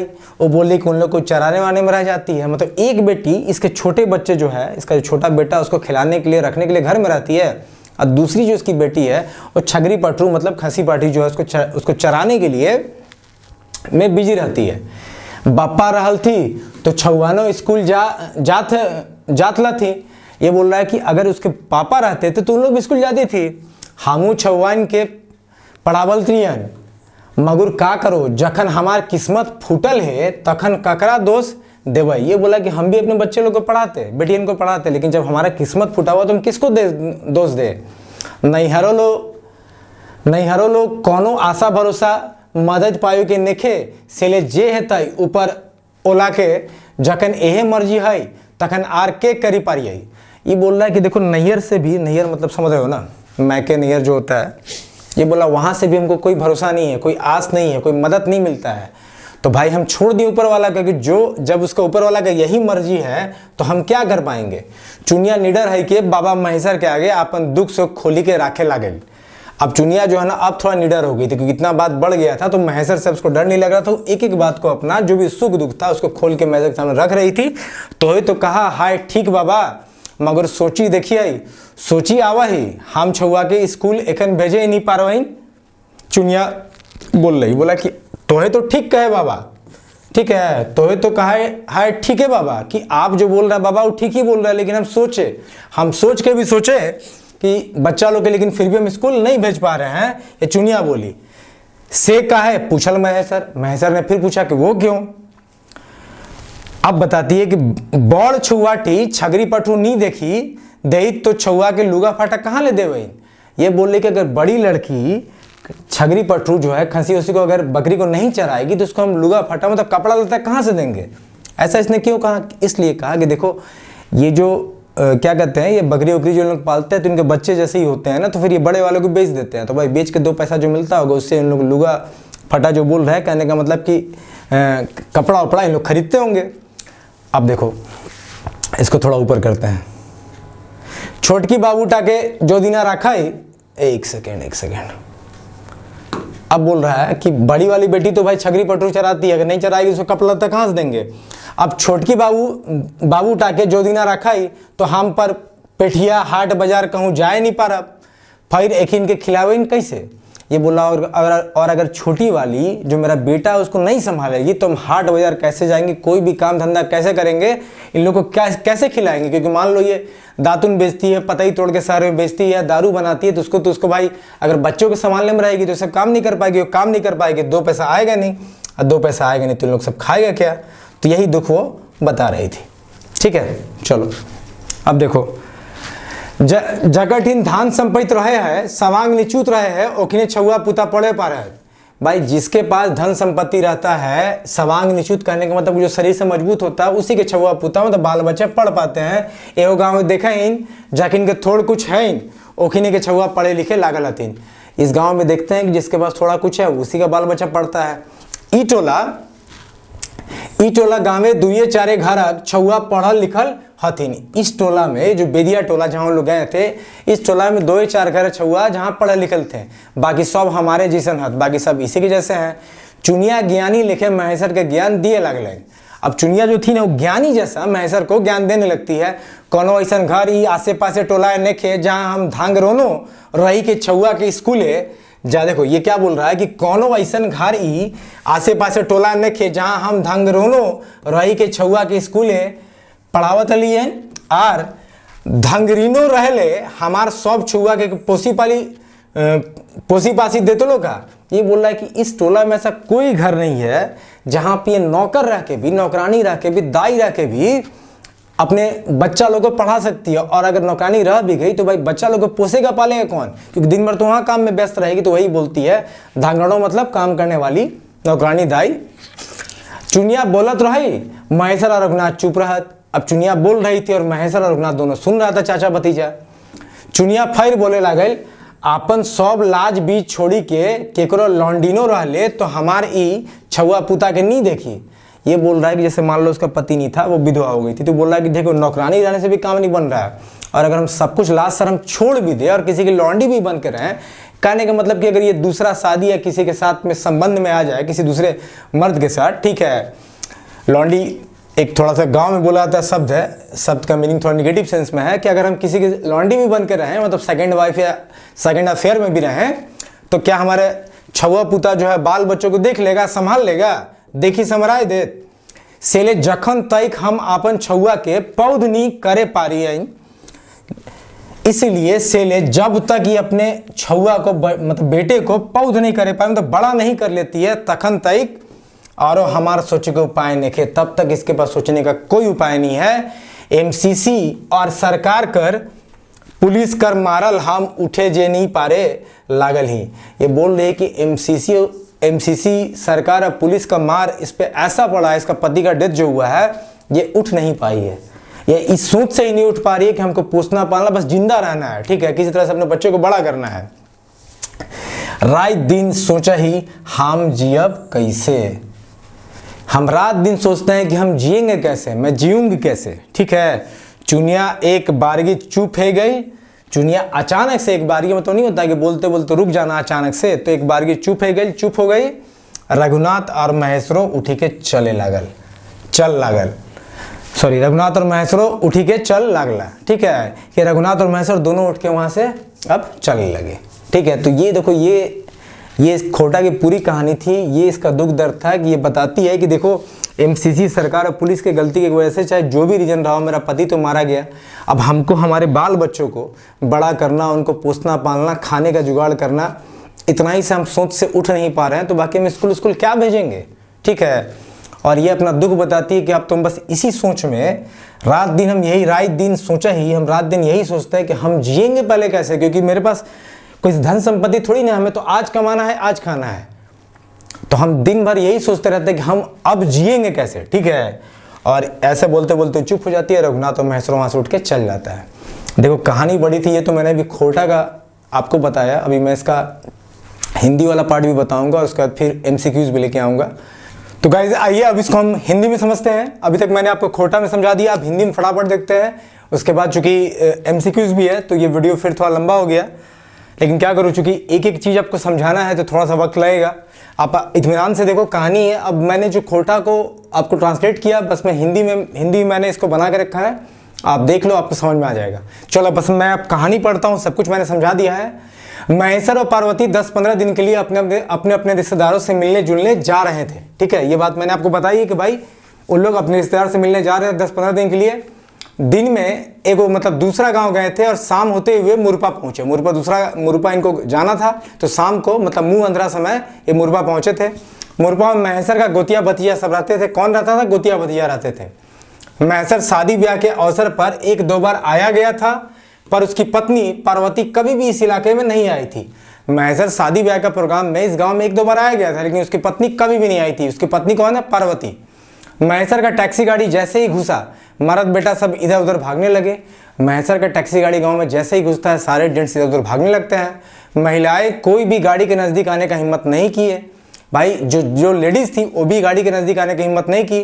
तो लाचार होकर महेश्वर गाड़ी से नीचे उतरा और रघुनाथ उसका भतीजा के घर का दरवाज़ा खटखटाने लगा। अब दरवाज़ा खटखटा के वो बोलता क्या है? दरवाज़ा खटखटाता है, लाचार होकर गाड़ी से नीचे उतरता, बुलाने लगता है कि रघु, ए हो रघु, हम तुम्हारा काका महेश्वर हैं, दरवाज़ा खोलो। देख कभी नहीं आई थी वो काकियों आई है।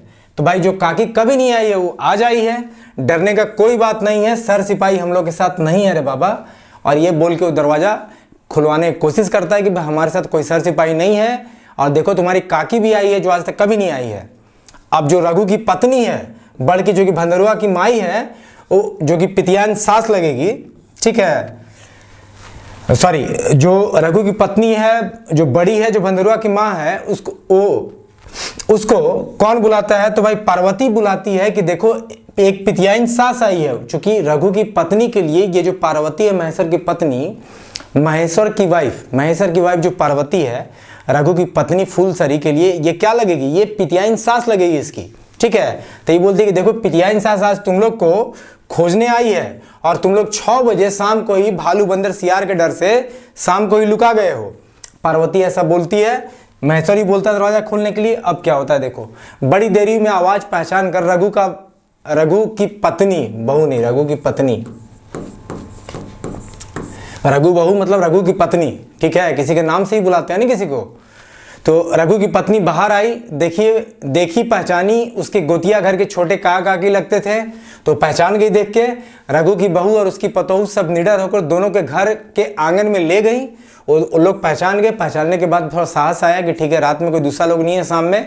उन लोग को अंदर ले गई, आंगन में ले गई।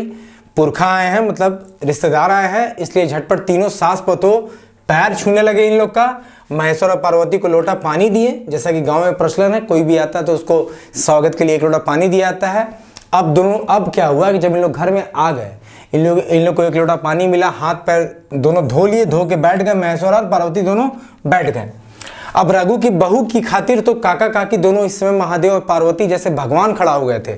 जब कोई गेस्ट इस तरह से घर में आता है तो भाई जो उनके सगे संबंधी छोटे होते हैं उनके लिए तो भाई जो बड़े होते हैं एक तरह से भगवान का रूप होते हैं। तो उनको लगा कि ये तो भगवान आ गए हैं, जिसका कभी भी आशा नहीं किया था वो लोग यहाँ पहुँच गए हैं। वो आदमी जिसका मान सम्मान घर के बाहर नहीं गया, मतलब इज्जतदार रहा, दुनिया समाज में रहा, चाहे वो जिस कारण से भी रहा, बल धन विद्या जिस कारण से भी रहा, अगर वो अचानक किसी साधारण परिचित परिवार के घर पहुंचता है तो उसका दर्शन अचानक भगवान के दर्शन से कम नहीं माना जाता है। ये मैंने आप लोग को बताया कि अगर कोई बहुत इज्जतदार व्यक्ति किसी साधारण व्यक्ति के यहाँ पहुंच जाए तो साधारण व्यक्ति के लिए तो वो बड़ा व्यक्ति जो है भगवान के जैसा होता है, ठीक है, कि भाई इतना बड़ा लोग हमारे घर में आए हैं तो उन्हें भगवान का दर्जा देते हैं, उससे कम नहीं मानते हैं। ऐसा ही खुशी का मौका रघुनाथ के परिवार में था। रघु की पत्नी, बहू नहीं, रघु की पत्नी, यहाँ भी पत्नी होगा। रघु बहू जो है, रघु की पत्नी खुश थी क्योंकि उसके घर भगवान और भगवती पहुंचे थे, वो भी बिन बुलाए पहुंचे थे काका काकी। उतना ही उसके मन में बड़ी चिंता भी थी। भाई देखो इन लोग पहुंचा तो रघु की पत्नी खुश तो हुई कि भाई काका काकी आ गए, लेकिन उसके मन में एक चिंता भी हो रहा था। अब देखो चिंता क्या था, वो देखो चिंता यही था कि भगवान भगवती रूप में आए काका काकी का स्वागत किस तरह से सेवा कर पाएगी, किस तरह से स्वागत कर पाएगी। क्योंकि शाम को आए हैं, बहुत समृद्ध परिवार नहीं है, तो बहुत सारे साधन नहीं है कि हम कुछ ही बना के कुछ भी खिला दे, तो उस तरह से उसे चिंता हो रहा था। जबकि सब बेटा नाती पोता गाड़ी का लाइट देख के तो भाग गए थे, जेंट्स तो कोई था नहीं, तो किस तरह हम काका काकी का आवभगत सत्कार कर पाएंगे, इसी चिंता में वो डूब रही थी, ठीक है। इस चिंता में वो डूबने लगी। उसी समय पार्वती, अब जब उसको ये चिंता हो रहा था कि अब काका काकी तो आ गए हैं, मन में उनके लिए भगवान से कम श्रद्धा आस्था नहीं है, लेकिन उस समय जब इसको चिंता हो रहा था तब उसकी जो काकी है, जो पार्वती है, वो बोलती है कि बहू तुमको कोई चिंता करने की, फिक्र करने की दरकार नहीं है, जरूरत नहीं है। अभी हम लोग तुम्हारी ननद मोहरी के यहाँ से खा पी कर आए हैं। ये बात पार्वती मतलब महेश्वर की पत्नी बोलती है रघु की वाइफ को, फूलसरी को। और ये बात सुन के उसके मन में थोड़ा सा, इसके साथ ही वो बोलती है कि अब जो खिलाना पिलाना हो सुबह खिलाना पिलाना, क्योंकि एक जगह और जाना है, फिर वहाँ से लौट आना है। तो तुम बाकी जब हम आएंगे, जाके एक जगह से लौट आएंगे, तुम खिलाने पिलाने का अपना व्यवस्था देख लेना। अब रघुनाथ की पत्नी, सॉरी यहाँ बहू नहीं होगा, बार बार मिसप्रिंट हो गया है। रघुनाथ की पत्नी पार्वती के बात पर विश्वास करके थोड़ा स्थिर हुई। अब थोड़ा उसे धीरज आया कि चलो ठीक है, जब काकी ने ऐसा बोल दिया तो बहुत ज़्यादा लोड नहीं लेना है, मगर सादा माठा खाना तो बनना ही है। लेकिन सादा माठा जो होता है, गांव में क्या होता है, मट्ठा लगभग आपको हर जगह मिलेगा, तो उस तरह का चीज़ बनाई है। अब उसकी जो अब जो रघु की पत्नी है, उसकी भी तो भाई उसके बच्चे की वाइफ है, तो वो तो उसकी पतोह लगेगी, तो उसको बड़ी वाली पतोह को बुलाती है और बोलती है कि बेटी काका तो यहाँ, काका ससुर तो कितनी बार आए गए हैं, काका ससुर बहुत बार आए गए हैं, लेकिन काकी सास का ये पहली बार आना हुआ है, पता नहीं फिर कब इतना दूर आना होगा, इसलिए उनका स्वागत होना चाहिए और इनके गाड़ी में भी 2 लोग हैं, उनको भी खाना जाना चाहिए। तो ये बात कौन बोलता है? फुलसरी बोलती है। किसको बोलती है? अपनी बहू लोग को बोलती है, ठीक है। उसके जो बाल बच्चों में उनकी जो पत्नी है उनको बोलती है कि भाई काका ससुर तो आए गए हैं, लेकिन काकी पहली बार आए हैं तो भाई इनका भी स्वागत होना चाहिए, और बाकी जो 2 लोग गाड़ी में हैं जिनके साथ आए हैं उनको भी खाना जाना चाहिए। अब सब अपने अपने काम में लग जाते हैं। फुर्सत पाकर महेश्वर पार्वती अपने पतों के साथ घर का सर समाचार बोलने लगते हैं, सुनने लगते हैं। फिर इन लोग सब आपस में बैठ के, जैसे नहीं होता कि बहुत दिन बाद आते हैं तो घर परिवार का हाल चाल लिया जाए, सर समाचार लिया जाए, तो वैसा इन लोग आपस में बातचीत करने लगते हैं। देखो मैंने वहाँ बड़ा आराम से बताया, तो मैं यहाँ थोड़ा फास्ट जा रहा हूँ बिकॉज कहानी थोड़ी बड़ी है और बाद में मुझे एमसीक्यूज भी कराने हैं, so it's going to take hell lot of time, so थोड़ा मैं फास्ट जा रहा हूँ। आई होप आपको समझ में आ रहा होगा। ऐसा कुछ एक्स्ट्रा है नहीं जो मैं अभी नहीं बताया हूँ आपको, उधर खोटा जब पढ़ा रहा था। अब देखो, जैसे ही दरवाजा खोलकर बाहर निकला, कौन? महेश्वर जैसे ही दरवाजा खोल के बाहर निकलता है कि उसका भतीजा रघुनाथ मिलता है। रघुनाथ जो मिलता है उसका पैर छूता है, और पैर छू के पहले तो अपना हाथ पैर धोता है, उसके बाद काका का पैर छूता है और फिर पूछता है कि आज इस तरफ कैसे पहुंच गए काका, इस तरफ आपका कैसे आना हो गया? तब उसका महेश्वर जो है वो जवाब देता है कि क्या कहें, घूमने के लिए बाहर निकले थे तुम्हारी काकी के साथ, सगे संबंधियों का घर दूरा देखने का मन किया, सोचे कि अपन आदमी से भेंट मुलाकात कराएंगे और ई इलाका में भी कितना देखने सुनने का जगह है, घूम कर आएंगे, इसीलिए 10-15 दिन का प्रोग्राम लेकर चले हैं। तो जैसे ही रघुनाथ पूछता है महेश्वर से कि भाई काका इतने दिन बाद इधर कैसे आना हुआ, तो महेश्वर बोलता है कि बस घूमने फिरने के प्रोग्राम से निकले थे, तुम्हारी काकी को लेकर निकले हैं, तुम्हारे इलाके में बहुत कुछ घूमने लायक भी है, तो सोचे सबको देख लेंगे, 10-15 दिन का प्रोग्राम बना के हम निकल चले हैं, ठीक है। लुगु धाम जाने का विचार है, फिर पारसनाथ धाम जाने का विचार है, और जिधर लोग कहेंगे उधर उधर जाने का विचार रखे हैं। ये बोलता है कि लुगु धाम, ये देखो लुगु धाम और पारसनाथ धाम याद रखना कि भाई महेश्वर काका कहाँ कहाँ घूमने के प्रोग्राम से आए थे, तो विशेषकर ये दोनों प्रोग्राम तो लेके आए थे, लुगु धाम और पारसनाथ धाम घूमने का। और जिधर लोग कहेंगे उधर उधर जाने का विचार रखे हैं, थोड़ा रुक कर देखते हैं जहाँ जहाँ प्रोग्राम है पहुँच पाएंगे कि नहीं। तो ये बोलते हैं कि हम लोगों से जानेंगे भी कि और कहाँ कहाँ जाना चाहिए। लुगु धाम पारस धाम तो पारसनाथ धाम जाने का तो प्रोग्राम है ही, और जहाँ जहाँ लोग बताएंगे वहाँ देखेंगे कि जा पाते भी है कि नहीं। लेकिन बोला कि यहाँ तुम लोग का गांव तो आने से हमको दूर ही महसूस हुआ, क्यों? क्योंकि जैसे ही टैक्सी घुसा सब मर्दाना टैक्सी देखकर भाग गया, छिप गया, छिप नहीं होगा छिप गया। हमको बड़ा आश्चर्य लगा कि इतना डर तुम लोग को क्यों है। अब महेश्वर प्रश्न पूछता है कि तुम लोग जब मेरा टैक्सी घुसा शाम को, तो तुम लोग को जितने भी जेंट्स लोग थे सब भाग गए, छिप गए, क्यों? तुम लोग को इतना डर किस चीज़ का है? इस बात का हमको आश्चर्य हुआ।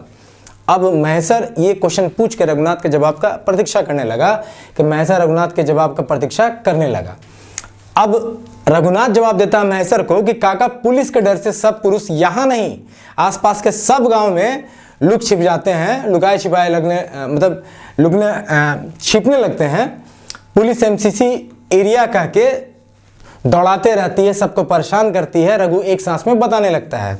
रघु महेश्वर को बताता है कि सिर्फ इसी गांव में नहीं, आसपास के सभी गांव में जब कोई गाड़ी आता है पुलिस की तो लोग डर के भागने लगते हैं। क्यों? क्योंकि इस एरिया को पुलिस ने एमसीसी का एरिया बोल के यहाँ के लोगों को काफ़ी प्रताड़ित और परेशान किया है, ठीक है।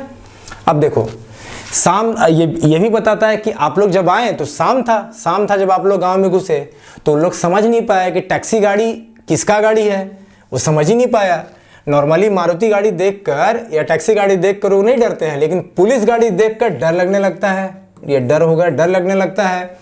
और अगर पुलिस की गाड़ी आती है और कम लोग रहते हैं तब तो ये लोग छिप जाते हैं कहीं। लेकिन अगर ये ज़्यादा संख्या में होते हैं तो मुठभेड़ कर लेते हैं, झड़प कर लेते हैं पुलिस के साथ, ठीक है।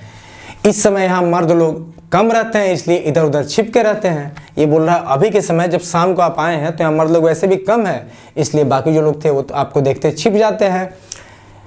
जानने के बाद कि दुश्मन की गाड़ी नहीं है, ये धीरे धीरे सब बाहर आते हैं। और अब चुपकी जब जान जाएंगे कि नहीं भाई ये टैक्सी गाड़ी थी, ये दुश्मन का नहीं है, तो भाई ये लोग सब बाहर आएंगे। अब रघु काका को सब रिपोर्ट देने लगा। चलो यहाँ तक खत्म। रघु कहने लगा कि क्या जो कहें, क्या जो सुनाएं, ई इलाका का दुख दर्द, ई एमसीसी पुलिस के झगड़ा में, तो ये झगड़ा होगा, होगा, अड़ा होगा। झगड़ा में हम गरीब सब पिसाने लगे हैं। बाजार शहर से दूर जंगल झाड़ में सुख शांति खातिर बाप का घर दूरा छोड़कर बसे की खेती बाड़ी करेंगे, जीने का खोजे, पर जितना परेशान हो रहे हैं वो तो यहाँ के रहने वाला ही जानता है। ये बोल रहा है कि देखो हम लोग बाप दादा की संपत्ति छोड़ के शहर से दूर इस जंगल झाड़ में रहेंगे, कमाएंगे, खेती करेंगे, चैन से जिएंगे, लेकिन यहाँ जो लोग रह रहे हैं वही बताएंगे भाई कितना परेशान हो रहे हैं। क्यों? क्योंकि पुलिस एमसीसी का एरिया बोल के इनको तंग कर रही थी। रघु थोड़ा चुप हो गया, रघु फिर थोड़ा चुप हो जाता है। दरवाजा का पिंडा ऊपर बैठे बैठे वो दोनों उठ कर चलने लगते हैं। अब जो घर के दरवाजे के बाहर में जो बना हुआ मेड़ होता है, पिंडा जिसे आप बोलते हैं, वहाँ लोग बैठे हुए तो फिर वहाँ से उठ कर चलने लगते हैं। इस समय तक रघु जो था वो पिया नहीं था, वो महुआ दारू पीने वाला व्यक्ति था। वो महुआ दारू पीने को छटपटाने लगा। इस समय तक तो नहीं पिया था, लेकिन जैसे जैसे शाम बढ़ रहा था उसको उसका दारू पीने का जो आदत है वो मजबूर कर रहा था, उसका नस टान रहा था, छटपटा रहा था कि हमको पीना है। रघु सोचा कि उसका महेश्वर काका तो पीता नहीं है, इसलिए गुरुजी काका को चलाने को सोचा कि काका तो पीता नहीं है तो जाएंगे नहीं, तो चलो इनको कुछ बोल के चलाते हैं। तो बोलता है कि चलो काका थोड़ा टहल लेते हैं, घूम फिर के गरीब गुरबा का हाल चाल ले लेते हैं। ये काका को बोलता है, चाचा काका दोनों सेम ही है, कि भाई चलो चाचा थोड़ा टहल लेते हैं, गरीब गुरबा जो होते हैं उनका हाल चाल ले लेते हैं। वो सीधा सीधा नहीं बोल पाया कि चलिए थोड़ा पीकर दिन भर का थकान दूर कर लिया जाए। रघु जो है अपने चाचा महेश्वर को सीधा सीधा नहीं बोल पाया, उसका पीने का मन करा कि चलिए थोड़ा पी लेते हैं और पी के दिन भर का थकान मिटा लेते हैं। तो कैसे बोला कि चलो चाचा थोड़ा टहल वहल लेते हैं, रास्ते में जो गरीब गुरबा मिलेंगे उनका हाल चाल ले लेंगे। आप भी गाँव देखने आए हो तो आपको भी आनंद आएगा। अब काका महेश्वर को क्या पता कि उसका भतीजा रघु का नस टालने लगा है और दारू पानी के जुगाड़ में वो जुगाड़ में है। भाई काका को तो ये नहीं पता था ना कि जो टहलने के लिए बोला है तो बेदिया टोला ले जाएगा और अभी दारू वारू पिलाएगा। तो ये बात उनको नहीं पता है कि भाई भतीजा का नस टान रहा है, अब उसको दारू पीने के लिए जुगाड़ बना रहा है। वो रघु के साथ बेदिया टोला जाने के लिए चल पड़े। कहाँ गए? बेदिया टोला। इस टोला का नाम क्या है? बेदिया टोला। याद रखना, ये सब प्रश्न बनेंगे। बेदिया टोला जाकर वो आवाज दिया, कर्मी माई दरवाजा खोलो हम है। कर्मी की माँ को आवाज देता है कि कर्मी की माँ दरवाजा खोलो हम है। रघु का बात पूरा नहीं होता कि कर्मी की माँ दरवाजा खोल देती है उसका आवाज पहचान कर, और फिर क्या होता है कि रघु घुसा, साथ साथ महेश्वर भी आंगन में घुसा। अब क्या होता है कि जब दरवाजा खुलता है तो रघु घुसता है, उसके साथ साथ उसके काका या चाचा महेश्वर भी आंगन में घुस के जाते हैं, बैठते हैं। आंगन में कर्मी की माँ चुनिया ने खटिया बिछा दिया था। खटिया ये भी नहीं होगा, खटिया बिछा दिया था। रघु ने कहा कि दे एक बोतल दारू और गिलास। रघु ने चुनिया से बोला, जो कि कर्मी की माँ थी, कि भाई हमको एक बोतल दारू और 2 गिलास दो। चुनिया थोड़ा देर के बाद क्या होता है, एक बोतल भर के दारू और 2 गिलास लाके रघु के आगे रख दी। ठीक है, रघुनाथ दोनों गिलास में दारू भर के एक गिलास काका महेश्वर के पास घसका दिया और फिर हाथ में उठा के काका को दिया, लो काका। अब क्या होता है कि जब इन लोग बेदिया टोला का ड्रामा करके रघुनाथ तो ले आया काका को, और यहाँ आते के साथ आवाज़ दिया किसी घर में जाके कि एक कर्मी की माँ दरवाज़ा खोलो, हम है रघु। कर्मी की माँ जैसे ही उसका बात पूरा नहीं होता कि दरवाज़ा खोलती है, और खोलने के बाद देखती है कि भाई तो रघु है। तो भाई ये दोनों कोई अंदर आते हैं आंगन में, वहाँ खटिया बिछा देती है चुनिया की माँ, तो इन लोग बैठ जाते हैं। बैठने के बाद रघु बोलता है कि एक बोतल दारू और गिलास लाओ। चुनिया जाती है, एक बोतल दारू और 2 गिलास लाके उसके आगे रख देती है। अब रघु क्या करता है कि दोनों गिलास में दारू बनाता है और धीरे से काका की तरफ घसकाता है, मतलब चाचा महेश्वर की तरफ घसकाता है, और बाद में उसी गिलास को उठा के चाचा को बोलता है कि लो चाचा तुम भी पियो। महेश्वर गिलास नहीं लिया। अब उसका काका था या चाचा था वो गिलास नहीं लिया। वो कहे कि हम दारू मौत नहीं पीते हैं, ना पी ही, ठीक है, नहीं पीते हैं। तो रघु बोलता है कि अच्छा काका तो हम शुरू करते हैं। अब वो महेश्वर को बोलता है कि ठीक है काका हम शुरू करते हैं। तब महेश्वर बोलता है कि हाँ तुम अपना काम पूरा करो, इसमें हम कोई बाधा विघ्न नहीं देंगे, तुम खाओ पियो, कोई मना नहीं है। महेश्वर ने रघु का लाज शर्म तोड़ा। अब चूंकि छोटा था, ये ऑफर किया, चाचा मना कर दिए, महेश्वर काका मना कर दिए, और महेश्वर काका को भी बुरा लगा। तो महेश्वर काका ने बोला कि नहीं तुम खाओ पियो, हम इसमें कोई तुमको तकलीफ विघ्न बाधा नहीं देंगे। और ये ऐसा इसलिए बोले क्योंकि ताकि रघु का शर्म लाज टूट जाए, अदरवाइज सही से खाएगा पिएगा नहीं। ठीक है, क्योंकि चाचा तो घूमने आए तो उनको इसका मतलब था नहीं। ये बोल के रघु का लाज शर्म तोड़ दिया कि चलो तुम खाओ पियो, हमको कोई दिक्कत नहीं है। अब रघु दारू पीने लगा। अब महेश्वर पास ही बैठल चुनिया को देखा, चुनिया भी महेश्वर के आंख में आंख मिलाई। अब वहाँ चुनिया चूंकि बैठी हुई थी, चूंकि दारू और पानी गिलास दी थी, तो इधर मान लो रघु, इधर महेश्वर, और इधर खटिया पीने को बैठे थे, चुनिया इधर बैठी थी। तो महेश्वर चुनिया को देखा, चुनिया ने भी महेश्वर को देखा। उन लोग का आंख में आंख जब मिला, अब देखो चुनिया के मुंह कान देखकर महेश्वर के मन में नाना रकम के सवाल उठने लगे। उसका चेहरा देख के महेश्वर काका जो है, चुनिया का चेहरा देख के उसके मन में बहुत तरह के सवाल उठने लगे। वो प्रश्न पूछने लगा कि आए हो, इस घर का मालिक कहाँ है, कि इस घर का मालिक कहाँ है, तुम जिस घर में हो मतलब उसका पति कहाँ है। चुनिया ने कोई जवाब नहीं दिया। धीरे धीरे उसके आंखों से आंसू बहने लगा। वो कुछ बोलने को सोची पर अपन आंख का आंसू छुपाने का कोशिश करने लगी। चुनिया देखो ऐसे तो कोई जवाब दी नहीं कि घर का मालिक कहाँ है। वो कुछ बोलना चाहिए भी, लेकिन उसके आंख से धीरे धीरे आंसू निकलने लगा, ठीक है, और आंसू छुपाने की कोशिश करने लगी, ठीक है। महेश्वर ने फिर पूछा, तुमने मेरे सवाल का कोई जवाब नहीं दिया। तुमने मेरे सवाल का, जो महेश्वर ने सवाल पूछा चुनिया से, तो बेचारी कुछ बोली नहीं क्योंकि उसका पति मर गया था। तो जैसे अक्सर भी होता है, अगर कोई किसी का मतलब बहुत प्यार करने वाला है, फिर समझो कोई किसी का सगा संबंधी मर जाए जिससे आप बहुत प्रेम करते थे, जिसके बिना आपका ज़िंदगी में बहुत कष्ट है, और कोई आपसे पूछ लेता है उसके बारे में, तो अचानक से आपके आंख से आंसू निकल आता है। तो बेचारी कोई जवाब नहीं दी, वो आंसू बहाकर चुप हो गई। तो महेश्वर पूछता है कि मेरे सवाल का कोई जवाब नहीं दिया और आंसू बहाकर चुप हो गई। तब चुनिया बोलती है कि बाबा तुम्हारे सवाल का क्या जवाब देंगे। चुनिया ने अपने आंख का आंसू पोंछते पोंछते बोली, घर का मालिक पुलिस और एमसीसी की मुठभेड़ में मारा गया। मतलब उसका पति जो था, कौन था पति, तो डमरू जो था, डमरू उसका पति था, वो पुलिस और इसके मुठभेड़ में, एमसीसी की मुठभेड़ में, एमसीसी होगा म लिखा हुआ, एमसीसी की मुठभेड़ में मारा गया।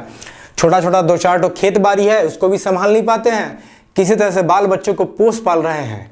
चुनिया के आंखों से फिर आंसू बहने लगा। वो बोलती है कि मेरा पति तो भाई पुलिस और एमसीसी की मुठभेड़ में मारा गया, 2-4 खेत बाड़ी है, उसमें भी खेती होती नहीं कर पाते हैं, किसी तरह से अपना बच्चा लोग का पेट जो है पोस पाल रहे हैं। और ये बोलते बोलते चुनिया के आंखों से फिर आंसू बहने लगा।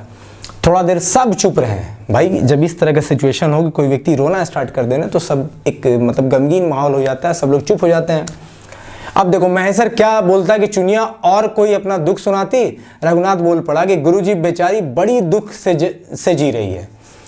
अब महेश्वर और कोई पूछता और चुनिया और कुछ बताती, उससे पहले रघुनाथ बोल पड़ा कि क्या बताएं काका, ये बहुत दुख से बेचारी जो है बड़ी दुख से जी रही है। इसके मर्द का एमसीसी होगा, एमसीसी ठग कर समझाकर अपने गुट में जबरदस्ती रख लिया और मेंबर बना दिया।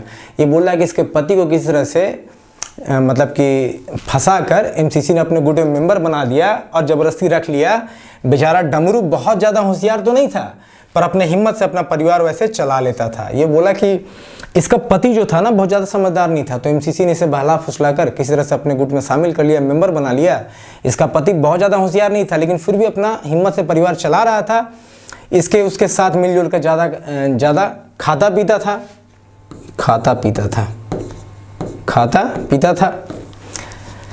फिर होगा एमसीसी वो लोग के साथ लगकर इसके घर की दुर्दशा हुआ है। रघुनाथ बोलते बोलते रुक गया और बताता है कि चूंकि इसके पति को ले गया, मुठभेड़ में मारा गया बेचारा, और वैसे तो बहुत होशियार नहीं था, लेकिन अपना घर का मतलब कि लालन पोषण करता था अपनी पत्नी और बाल बच्चों का, और एमसीसी लोग के साथ रहने की वजह से इसका पति मारा गया और इसके घर की ये दुर्दशा हो रखी है। रघुनाथ बोलते बोलते ऐसा रुक गया। अब देखो महेश्वर को मौका मिला तो उसने बात बढ़ाया, कितना बाल बच्चे हैं इसके। रघुनाथ के कोई जवाब न देता देख चुनिया बोली, मेरी 2 बेटी और 1 बेटा है। बेटा है बाबा, लड़की बड़ है और बेटा छोट है। महेश्वर को जब मौका मिला तो फिर उसने पूछा कि कितने बाल बच्चे हैं इसके। तो रघुनाथ कुछ बोल पाता, इससे पहले चुनिया ने बोला कि मेरे 3 बाल बच्चे हैं, 2 बेटियां हैं, 1 बेटा है। बेटियां बड़ी हैं, बेटा छोटा है। ये लगभग 3-4 साल का बच्चा है, उसका बेटा जो है 3-4 साल का है। अभी तो यही 4 जीव को पोसने का हमारे ऊपर दबाव हो गया है। अब चूंकि पति नहीं है तो भाई 2 बेटी 1 बेटा और खुद, ये 4 लोग को पोसना पालना किसको पड़ रहा है, उसे ही चुनिया को कर रहा है।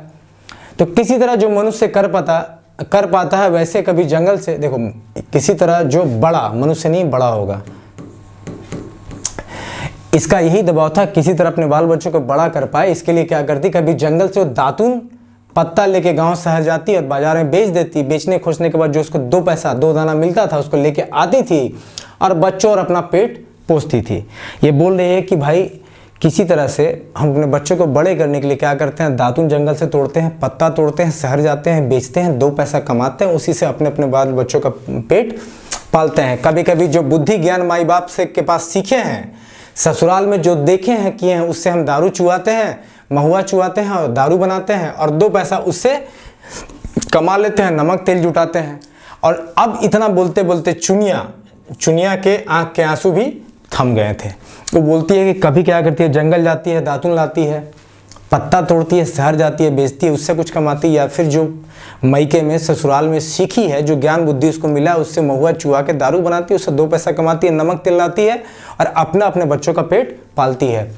रघुनाथ तो उठने के लिए बकाया था। अब भाई इतना बात तो महेश्वर काका पूछे जा रहे थे चुनिया से, रघुनाथ बाबू पी लिए थे, तो हो सकता है उनके मन में उमंग थोड़ा बढ़ गया हो, तो वो जाने को छटपटाए थे, वो उठने को अकबका रहे थे। पर महेश्वर के कहने पर कि रुको, सुनने दो बेचारी का दुख सुख, घर अब नहीं जाना है क्या? तो रघुनाथ घूमकर फिर बैठ गया। अब जब बोले कि भाई अभी घर नहीं जाना है, अभी पहले इसका दुख सुख सुनने दो, तो रघुनाथ फिर घूम के बैठ गया खटिया के ऊपर। महेश्वर ने फिर चुनिया से पूछा कि बेटी लोग का स्कूल भेजती हो कि नहीं? फिर चुनिया बोलती है, महेश्वर पूछे कि बेटी लोग को स्कूल भेजती हो कि नहीं? अब चुनिया बोलती है कि स्कूल क्या भेज पाएंगे बाबा, एक तो छोटा बच्चा को घर पर देखती है, खिलाती है, रखती है, और बड़की पठरू या फिर खसी बकरी, पठरू 2 है, उसको चराए बजाए में रह जाती है। वो बोलती है कि स्कूल क्या भेज पाएंगे, मेरा एक छोटा बच्चा 3-4 साल का, उसको जो मेरी उससे बड़ी बेटी है वो उसको संभालती है, देखती है, खिलाती है, जो उससे बड़ी बेटी है वो खसी बकरी जो होता है पठरू, उसको चराती वराती है, और इसी में उसका समय निकल जाता है। बाप रहता था तो बेटियां भी स्कूल जाती थी, ये बात तो बोलती है। अब देखो, हम भी बेटियों को पढ़ाते थे, मगर क्या करें, जब मेरा किस्मत ही फूटल है तो किसको दोष देंगे? नैयर से भी कोई आशा भरोसा मदद मिलना नहीं है। ये बोलती है कि जब बाप था तो बेटियां स्कूल जाती थी, लेकिन अब तो ऐसा सिचुएशन है, हम यही मान के चलें कि मेरा किस्मत फूटा हुआ है, इसमें हम किसको दोष देंगे? नैयर, ससुराल या मैके, कहीं से इसको कोई मदद मिलने की उम्मीद नहीं है। इसलिए जो होगा, अगर ऊपर वाला को यही मर्जी है तो हम क्या कर पाएंगे? तो ये ऐसा मानती है कि चलो ये भगवान की मर्जी। देखो क्या होता है ना, कि जब कुछ चीज़ें आपके कंट्रोल से बाहर निकल जाती है ना, if something happens bad and that is not in your control, that is beyond your control ना, देन व्हाट यू डू कि you leave everything on God. आप फिर बोल देते हो कि ठीक है भाई, जब कुछ हो ही नहीं रहा तो भगवान के ऊपर छोड़ते हैं। तो चुनिया का भी कंडीशन ने ऐसा ही है। लेखक ने जो प्रेजेंट किया है ना, जो भाव आपके सामने रखा है, जो मानवीय चित्रण किया है, जो दुख वेदना बताई है चुनिया की, इसके पास ऐसा था कि भाई स्कूल क्या भेजती, इसको तो खाने का लाला पड़ा हुआ। तो ये बोलती है कि भाई जो भी है ना, भगवान के ऊपर अब हम छोड़ते हैं, अगर वो ऐसा उनका यही मर्जी है तो हम क्या कर पाएंगे। अब जो चुनिया जो है निडर होकर बाबा महेश्वर के आगे अपना दुख सुख रखने लगती है। बात करते करते क्या होता है नहीं कहते कि आदमी का कवर टूट गया, कहने का मतलब अब वो खुल गया, ठीक है, तो वो बताने लगती है अब निडर होके, आप तो ठीक ही कहे हैं बाबा, पर सोच के देखे, सोचकर भी हम बच्चे लोग को अभी स्कूल नहीं भेज पा रहे हैं। चुनिया बोली कि आप जो बोल रहे हैं स्कूल भेजने के बाद ठीक बोल रहे हैं, हम सोच के देखे भी, लेकिन सोच कर भी हम अपने बच्चों लोग को स्कूल नहीं भेज पा रहे हैं। ये कौन बोली? चुनिया बोली। महेश्वर ने फिर पूछा क्यों? तो बोली बड़ी बेटी अगर खसी पठरू नहीं देखेगी, इसकी जो बड़ी बेटी है जो बकरी खसी सब चराती थी, अगर वो नहीं देखेगी तो बच्ची का कपड़ा लत्ता कहाँ से देंगे? एक्चुअली क्या होता है कि बड़ी बेटी खसी पठरू चरा रही है तो उससे उसको 2 पैसे की आमदनी हो जाती होगी, तो कपड़ा लत्ता लाती होगी। अगर वो नहीं करेगी तो उसको कपड़ा लत्ता नहीं दे पाएगी। और अगर जो दूसरी बेटी है अगर बाबू को नहीं संभालेगी तो ये बाजार नहीं जा पाएगी, कोई काम नहीं कर पाएगी, फिर लोग खिलाएंगे कैसे? तो यही बात बताती है कि सब कोई तो बिजी है, छोटा बच्चा तो छोटा ही है, उससे बड़ी बहन जो है उसको संभालती है, अगर उसको नहीं संभालेगी तो हम बाजार नहीं जा पाएंगे, हम कुछ ला नहीं पाएंगे, ना दादू बेच पाएंगे, ना हम शहर जाके पत्ता बेच पाएंगे, ना हम महुआ चुआ पाएंगे, ना दारू बना पाएंगे, तो भाई इन लोग खिलाएंगे क्या? अब बड़ी बेटी अगर खसी उसी नहीं चराएगी तो भाई कपड़ा लत्ता कहाँ से लाएंगे? तो इसके सामने एक बहुत बड़ा तकलीफ था जो इसने बयां किया। अब लेखक का देखो मनोभाव देखो, जो भी बता रहा है आपको किस तरह से बता रहा है कि एक गरीब औरत जिसका पति मर गया है उसके साथ किस किस तरह की यातनाएं झेलनी पड़ती है उसको। अब ये बोलती है कि जिसके पास धन संपत्ति रहता है, शरीर में शक्ति रहता है, उन्हीं के बाल बच्चे पढ़ने पाते हैं। ये बताती है कि पढ़ाई कौन कर पाता है? भाई जिसके शरीर में जान होता है, जिसके पास धन संपत्ति होता है। इस गांव में भी देखते हैं जिसके पास थोड़ा कुछ है उनके बाल बच्चे पढ़ने लिखने लगे हैं। इटोला के 2-4 घर के ही बच्चे पढ़े लिखे हैं, बाकी सब हमारे जैसे हैं। चुनिया ज्ञानी के जैसा महेश्वर को ज्ञान देने लेती है। देखो एक्चुअली क्या होता है ना कि आप अगर किसी परिस्थिति में फंसे हो और आसपास की परिस्थिति भी वैसी है ना, तो आप सब्र कर लेते हो। चुनिया ने भी ये बोल के सब्र कर लिया कि ठीक है, हमने जो जिस टोला में रहते हैं, बेदिया टोला, यहाँ बहुत घर के बच्चे पढ़े लिखे नहीं हैं। पढ़ लिख वही पा रहे हैं जिनके पास धन संपत्ति है, जिनका शरीर में शक्ति है। कहने का मतलब कि इसका पति होती का साथ है, घर से कोई फाइनेंशियल सपोर्ट है, किसी तरह का ससुराल नैयर कहीं से ऐसे बाकी यहाँ के बहुत लोग घर में पढ़े लिखे नहीं हैं और ना ही बच्चों को भेज पाते हैं, तो हम भी उन्हीं में से एक हैं। और इस तरह से वो अपना ज्ञान जो है महेश्वर को देने लगती है। कोई ऐसा घर इस आसपास के टोला में नहीं है जहां हम नौकरानी रहकर बच्चा को इस स्कूल में पढ़ाते हैं, और नौकरानी रहने से भी क्या हमारा सब बाल बच्चा को पोस पाल देगा क्या। तो ये बताती है कि ऐसा आसपास कोई घर नहीं है जहां हम नौकरानी दाई रह के भी अपने बच्चों लोग स्कूल में पढ़ा लेंगे, और हम नौकरानी रह भी जाएंगे तो क्या तुम्हारा बाल बच्चा को देखेगा कौन, पोसेगा पालेगा कौन। चुनिया बोलती रही और महेश्वर और रघुनाथ चुप थे, सुनते रहे। फाइनली देखो कंक्लूड कैसे किया है लेखक ने, कैसे बताया है। चुनिया फिर बोलने लगी, अपना लाज शर्म छोड़कर किसी की लौंडी रहने से भी मेरे बाल बच्चों को नहीं संभाल पाएंगे। ये बोल रही कि सपोज जिससे इसका हस्बैंड मर गया, ये विधवा है, तो अगर ये कोई दूसरा अफेयर कर ले या किसी दूसरे व्यक्ति के साथ में उसके घर में रहने लगे, एक तरह से नाजायज संबंध बोलो जायज संबंध, वो लौंडी बन के ही रहने लगे, ठीक है। तो अगर ये नाजायज रिश्ता बना के भी कहीं रहने लगती है तो क्या उससे भी इसके बाल बच्चे पल जाएंगे क्या। तो देखो लेखक ने एक औरत के मन में किस किस प्रकार के भाव को आपके सामने उकेरा है कि अच्छे काम से तो पोस पाल कर नहीं पा रही है, बुरे काम करने से भी क्या उसके बच्चे अच्छे से पला जाएंगे। अगर मान लो किसी से अफेयर ही कर ले तो हो सकता उसकी ज़िंदगी, जो दूसरा व्यक्ति होगा वो शायद इसको ठीक से रख ले, लेकिन क्या इसके बाल बच्चों को ये समय दे पाएगी, ये वो जो दूसरा व्यक्ति होगा इसके बाल बच्चों को अच्छे से पोसेगा पालेगा, हेल्प करेगा, तो ऐसा कोई गारंटी नहीं है। तो यही देखो बताना चाह रहा है कि एक औरत के लिए जिसका पति मर गया, इस समाज में जीना बड़ा कष्टकारी है, बड़ा दुखदाई है। अगर उसके और गरीब है तब तो उसके लिए समझो कि इट्स लाइक ए हेल, नरक जैसी संभावनाएं बन जाती है। इसलिए जब तक हम अपना बच्चा को बड़ा नहीं कर लेते तब तक और हमारे सोच का कोई उपाय नहीं है। ये बोलती है फाइनली कि इसलिए ना नौकरानी बनने से ना लौंडी बनने से मेरा किसी तरह से काम निकलता हुआ नहीं दिख रहा है। इसलिए जब तक हम अपने बच्चे को बड़े न कर ले, मैच्योर न कर ले, तब तक हमारे पास और कोई सोच नहीं है, कोई उपाय नहीं है। एमसीसी और सरकार के और पुलिस के मारल हम उठ जो नहीं पाते हैं। ये बोल रही कि देखो मेरा पति का जो मरना है एक ऐसा दर्द हो गया मेरे जीवन में, ऐसी तकलीफ बन गई कि हम अब उससे उबर ही नहीं पा रहे, हम उठ ही नहीं पा रहे हैं।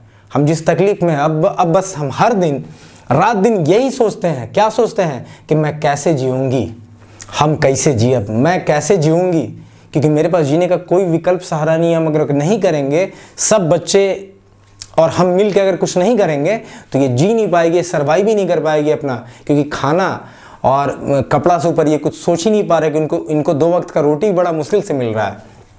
अब इतना बोलते हुए चुनिया अचानक चुप हो गई।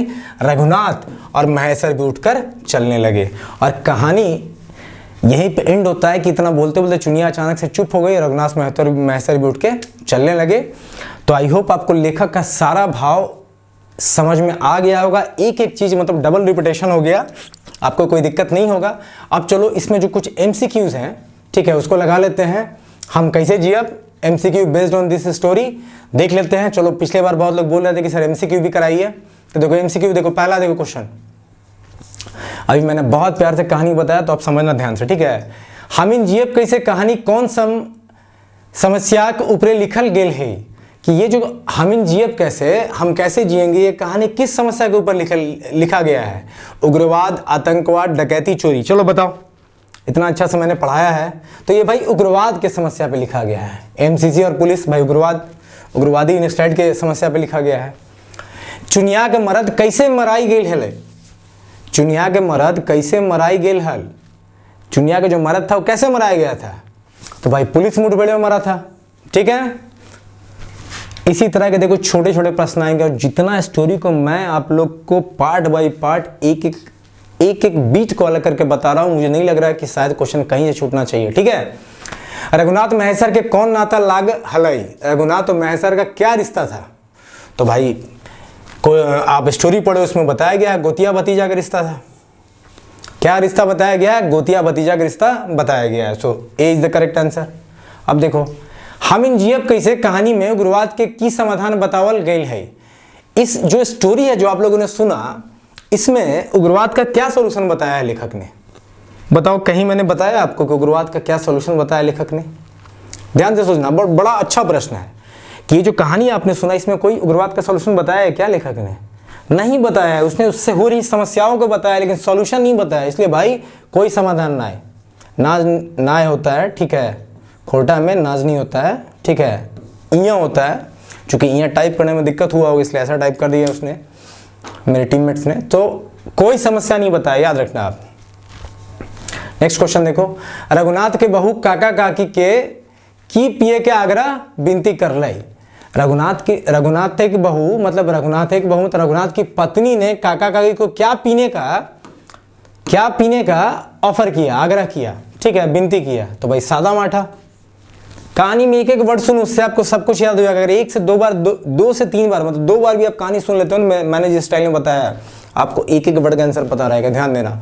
महेश्वर और पार्वती के घरे घुरे खातिर कईगो दिने के प्रोग्राम हलाई। महेश्वर और उसकी पत्नी पार्वती का कितने दिन का प्रोग्राम था घूमने का? तो भाई 15 दिन का प्रोग्राम था। कितना दिन का प्रोग्राम था? 15 दिन का प्रोग्राम था।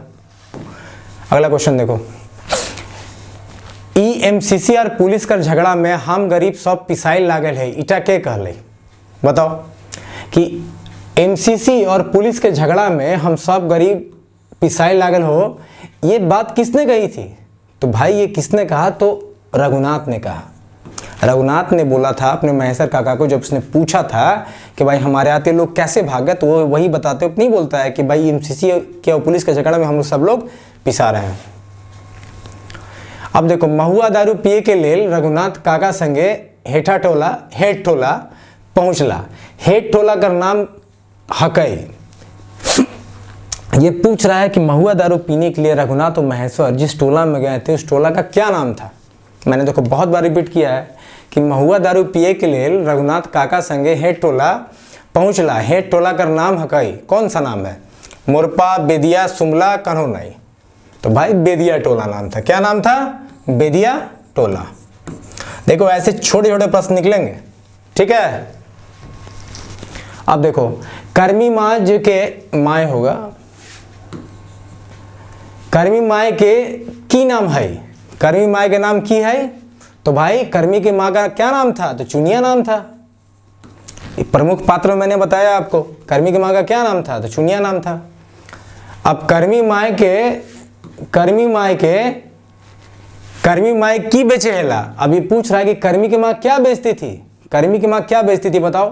दूध, दारू, मौत, हंडिया, कुछ ना है, बताओ। तो भाई हंडिया बेचती थी, ठीक है। अब देखो, हम कोनो बाधा विधि नी देबो तो एक खोपी कोनो मना नहीं खोन के कहला। कि भाई हम तुम्हारे खाने पीने में कोई बाधा विधि नहीं बनेंगे, ऐसा किसने कहा था? तो भाई महेश्वर ने कहा था रघुनाथ को, उसका लाज शर्म तोड़ने के लिए, ताकि वो दारू पिए अच्छे से, ठीक है। तो ये बात किसने कही थी? महेश्वर ने कही थी। किसको कही थी? तो भाई रघुनाथ को कही थी। तो के कहला रघुनाथ, ठीक है, के कहला रघुनाथ। तो किसको कहा पूछेगा तो किसको डालना है? रघुनाथ को, ठीक है। तो इसका आंसर क्या होगा? महेश्वर। अब आज का लास्ट प्रश्न देखो, चुनिया के घरक मालिक कैसे मोरल हेला। कि चुनिया के जो घर का मालिक था वो कैसे मरा?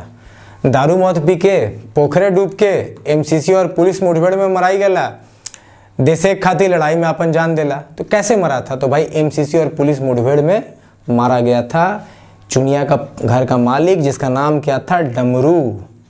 और इसी डमरू के साथ आज का आपका ये तीसरा स्टोरी है छैयर का, हम कैसे जिएंगे, ये खत्म हो गया। अब उम्मीद है चूंकि आप लोग बहुत खोटा चिल्ला रहे थे, तो ये कहानी के बाद आप लोग भी चैन से जियोगे, ठीक है। और देखो तुम लोग ना बिल्कुल पेशेंस रखो, एग्ज़ाम आने से पहले सब कुछ खत्म होगा। कंटेंट को प्रिपेयर करने में वक्त लगता है, आप हड़बड़ाओ मत, बहुत कुछ बताना है। अभी तो झारखंड का GS मैंने स्टार्ट किया हुआ है, उसमें बहुत सारे लेक्चर आएंगे और सडनली देखना कि लेक्चर की फ्रीक्वेंसी अचानक से बढ़ जाएगी। देखो मुझे सबसे ज़्यादा दिक्कत हो रहा है लेक्चर को बाइलिंगुअल करने में, हिंदी इंग्लिश दोनों में करने में। इसके अलावा मैं हमेशा ट्राई करता हूँ कि whatever the things that I am going to teach you, जो भी मैं आपको पढ़ाने वाला हूँ एक प्रेजेंटेबल फॉर्म में हो और आपको ईजिली समझ में आए। वीडियो भी लंबा काफ़ी हो रहा है। इसी वीडियो को मैं आपको 2 लेक्चर में तोड़ के देता, एक आपको 1-2 दिन पहले देता, एक बाद में देता। फ़ायदा क्या होता? फ़ायदा हमारा होता, आप 2 बार 3 बार हमारे वीडियो को देखते। पर मैंने कंसाइज किया, सबको एक साथ दिया। मेरा वीडियो 2 दिन में आए, 1 बार चलेगा, लेकिन ऐसा है कि आपको समझ में आना चाहिए। आप एक बार वीडियो देखो तो आपको लगे कि that I have seen something, I have studied something, I got something, मुझे कुछ तो सीखने को नया मिला है। सो आप लोग पेशेंस रखो, सब कुछ खत्म होगा और बहुत जल्दी। मैंने बोला है ना कि I think by the mid of November everything, सारे कोर्सेज ऐप सब कुछ आपके पास आ जाएंगे। I am trying my best कि मैं आपको अच्छा से बता पाऊँ, अच्छा समझा पाऊँ, ठीक है। तो चलिए हम फिर मिलते हैं अपने नेक्स्ट लेक्चर में, जो आई थिंक ज्योग्राफी का है, जो आज ही शाम को आएगा। काफ़ी वक्त लगता है मतलब इन सारे चीज़ों को करने में। छोड़ो वो सब, आप लोग जो भी मैंने बताया आप अच्छे से देखो, कमेंट से मुझे बताना कि आपको कैसा लगा। जो लोग चैनल को सब्सक्राइब नहीं किए वो कर लो, और टेलीग्राम से जुड़ जाना, क्योंकि मैं इसके नोट्स वहीं दूंगा। छैयर का पहला कहानी का नोट्स मैंने दिया है, अभी मैं बोने के लोर का नोट्स देने की कोशिश करूँगा, ठीक है। So till then stay safe, good bye.